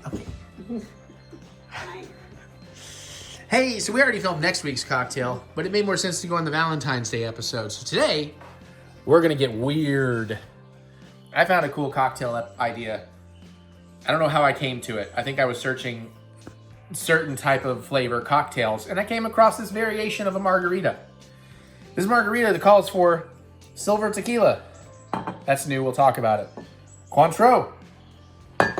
Don't follow me. Lime juice, your basic margarita makings. Also, salted rim is optional. I'm not going to do that here. I don't feel like it. But the interesting ingredient, spicy pickle juice. So I went with the famous Dave's Diablo. Yes, Devil Spit. 4 out of 5 flames according to the top there. Hell yeah. I'm going to make a double. I'll also talk about this. I will not be trying this. Well, maybe everything cools it out. Maybe you'll like it. This is decent for a Blanco tequila, drinking straight. It's fine. I tried it at a Total Wine, and I thought, oh, that's pretty good. I'm going to get a bottle. I think there's a little smokiness on the back end. I just had a bunch of this today, and I'm like, this tastes kind of like water. So I don't know if it's my palate or what today, but let's get to it. I think I just found this in like Google AI answers, so I'm sorry I don't know where it came from. So we do want to put some ice in the shaker. Oh, there's some jokes I could make here, but I won't. I don't want to make people think about it. Nope. Jack, you left again. Got 8 ice cubes. Boom. Now, for a single, you want 1.5 ounces of silver tequila. We are going to go 3 ounces. Boop. So you're doing a double? Yeah. I should have just enough lime juice. Well, because we're going to go like watch TV and stuff afterwards, and I want a drink that's going to last me more than 10 minutes. I don't think we're going to get to Running Man tonight. Maybe we'll finish Masters of the Universe or something. Just to get another thing off the board. Yeah. All right, so we got that. So that was a double there. 1/2 ounce of triple sec, or in this case, 1 ounce. Of course, we like to use the Cointreau, the good stuff. I guess Grand Marnier Yeah, Grand Marnier. is the better stuff, but I'm a Cointreau guy. Is that double? Yeah, it only takes 1/2 ounce, so I poured 1 ounce. Okay. Yep. Then we need 1/2 ounce of fresh lime juice. It looks like I have just 1 ounce in here. We might be a tiny bit shy. Let's see what we got. Oh, it's a little tiny bit shy, but that's pretty close to 1 ounce. Had an old lime. Worked pretty well. Maybe we can actually just get a little more out of it. Yep. That did the trick. All right. And after this comes the fun part. Chick, chick, chick. Oh, no. Nope, not yet. I guess I should just like maybe spoon this because where it's stupid fucking full. Yeah. You gonna try one? Oh, absolutely. I know these are delicious. So you've had these before? I usually have them in the spears. And the spicy. Crap. There is an issue. What's that? This is bread and butter. It requests dill. Oh no. I got a plan. I got part of a plan. Now I have plenty of dill pickle juice. How would I make it spicy? I'm okay. Here's my thought though. Margaritas are kind of sweet. Okay. Sold. But that's definitely more bread and butter. And they are spicy. That's pretty good. So I need an ounce, I think. Who is it? So I actually need 2 ounces out of here. This may take some effort. You want me to do it? Okay. We have a small ladle somewhere that might. Well, I think this is just too full to get a ladle in there right now. No, Anyways. there's a small ladle. If you can push it down, the stuff can flow in. But it's not really much bigger than that spoon. It's just a little deeper. I mean, I already have half of it, so this is going pretty easy. All right. Except for all the little fragments I'm putting in there, but whatever. Almost, we're past 1.5 ounces. If you're concerned about fragments, we do have a small strainer that we can pass that through. I'm not concerned. It's another dish. I'm pretty sure that is 2 ounces. Let's do just a tiny bit more. There we go. Got to eat some of these so they don't sit in the open air.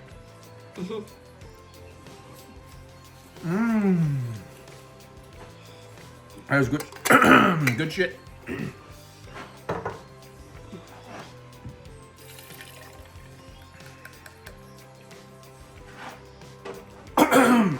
That is good shit. It's not that hot. It's like a seed keeps hitting the back of my throat. It's hot. There's heat in there. All right, that's it. We shake, we strain into a prepared glass. Do I want? Oh, yeah, we're gonna put some ice in there. Okay.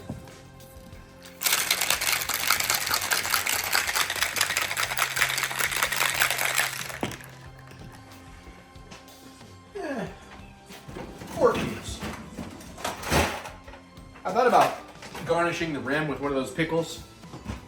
And then pickle salt would be cool though, instead of using just regular salt. Like a pickle flavored salt. Do we have that for popcorn? We do. Good call. All right, strain. It looks much like a margarita. Kind of smells like margarita. Of course, eating all those pickles, that's all I can taste in my mouth right now. Do you have the water? I do. I saved just enough for this eventuality.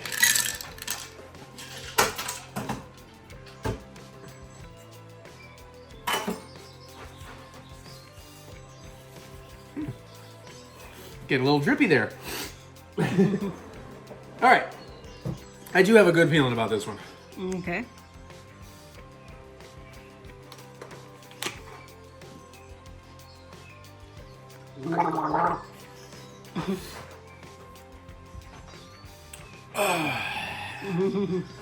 Guess who gets to see Foxy Shazam in April 25th in Louisville?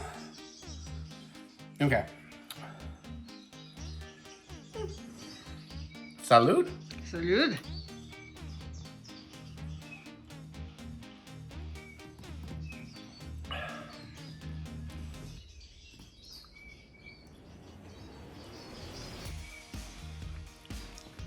It's not bad.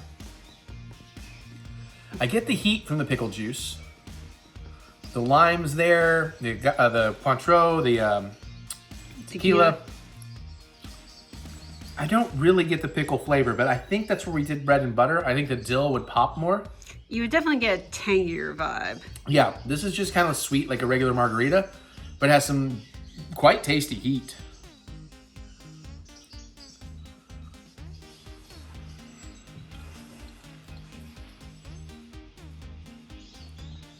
I kind of put it in a part of my mouth that wasn't really chewing on the pickles. And I do get a little pickle juice in there. I do think that juice is just the wrong choice. I think even if I hadn't used spicy, just using regular dill would go a long way.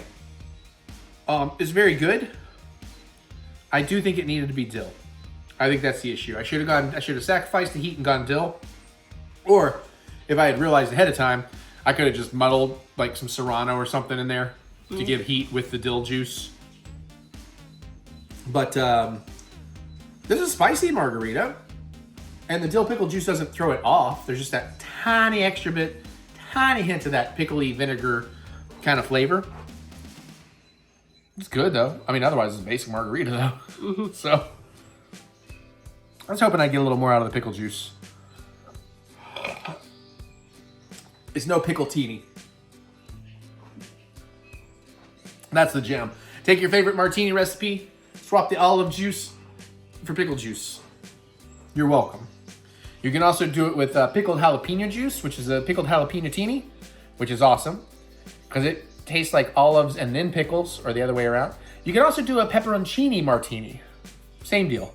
Use pepperoncini juice. Delicious. This is fine. Definitely going to enjoy drinking this while we watch probably Masters of the Universe. We're finally finishing it. It's good. Just a lot of other things I'd like to watch, but I took too long getting together today. But I get to see Foxy Shazam. And eat somewhere awesome in Louisville, you know. Okay, is that it? Are we finally done, man? You should go to that ceviche place or whatever that George was always on about. Oh, is that in Louisville though? I believe so. You might be onto something. Or was it Cincy? I don't know. We'll have to look into it. It's not a bad call. Although there's also like the good Jeff Ruby's, but there's something else up there that I think is really good that I'm just not thinking of. It's been a minute since we went and had a fancy dinner in Louisville. I think an Italian place or something, but it's not the place in Indiana that had the profiteroles that Dad loved. No, that was Louisville. That was Indiana, wasn't it? Your dad's never driven us to Indiana. I don't think it was Louisville though. No, maybe it was Cincy then. Maybe. Anyways, has nothing to do with his drink.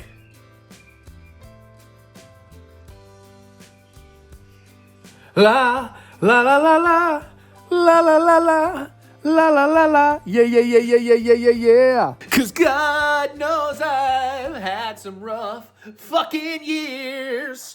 Ooh, oh Lord, I do taste the pickle juice. It's definitely there. It's pretty tasty. La la la la la la la la la la la la yeah yeah yeah yeah yeah yeah yeah yeah. La la la la la la la la la la la la yeah yeah yeah yeah yeah yeah yeah yeah. Bye.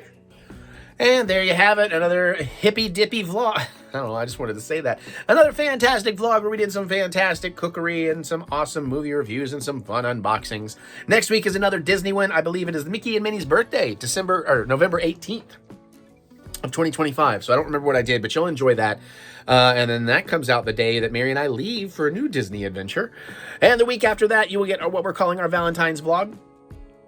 We're about to start filming that. It'll be filmed early because we will be in Disney while that's happening. And, we're going to make a romantic meal and try to do some romantic things in there if we can. And then when we get back from Disney, it'll be another Disney vlog, but it'll be the one where my dad comes to visit in November. And we'll see if that's 1 episode or 3 episodes or whatever. And then, of course, even post soft retirement, because that's coming up. This kind of vlog, there's only 2 more that are like guaranteed on the normal schedule, blah, blah, blah, blah, blah. I'm not saying I won't ever do any of this stuff anymore. It just may be different. You may get like a cooking session. You may get reviews separately if we feel like doing them, but it's not guaranteed and it's not scheduled. So enjoy them while you got them, I guess. Maybe I'll do some other things. But again, I'm going back into full-time music production for a while, and we'll see where we go from there. So I'm having a blast with that. But I'm kind of excited about that. I don't know what I'm cooking for my very last vlog. Should it be a hot dog? I have an interesting hot dog idea, but I also had another really cool idea I wanted to do, so I don't know. We'll see what happens. Again, not saying it's the last time I ever cook or make a cocktail or review a movie or unbox something. Just not going to be consistent every Wednesday, So All right, well, there you go. Hopefully you had a good time. Comment below. Let me know. Geek out with me in the comments. Look forward to hearing what you have to say. Other than that, and click the thumbs up button. Give me the good old thumb of encouragement, as I do love to be encouraged. And remember that we will get through this. We will get through this together.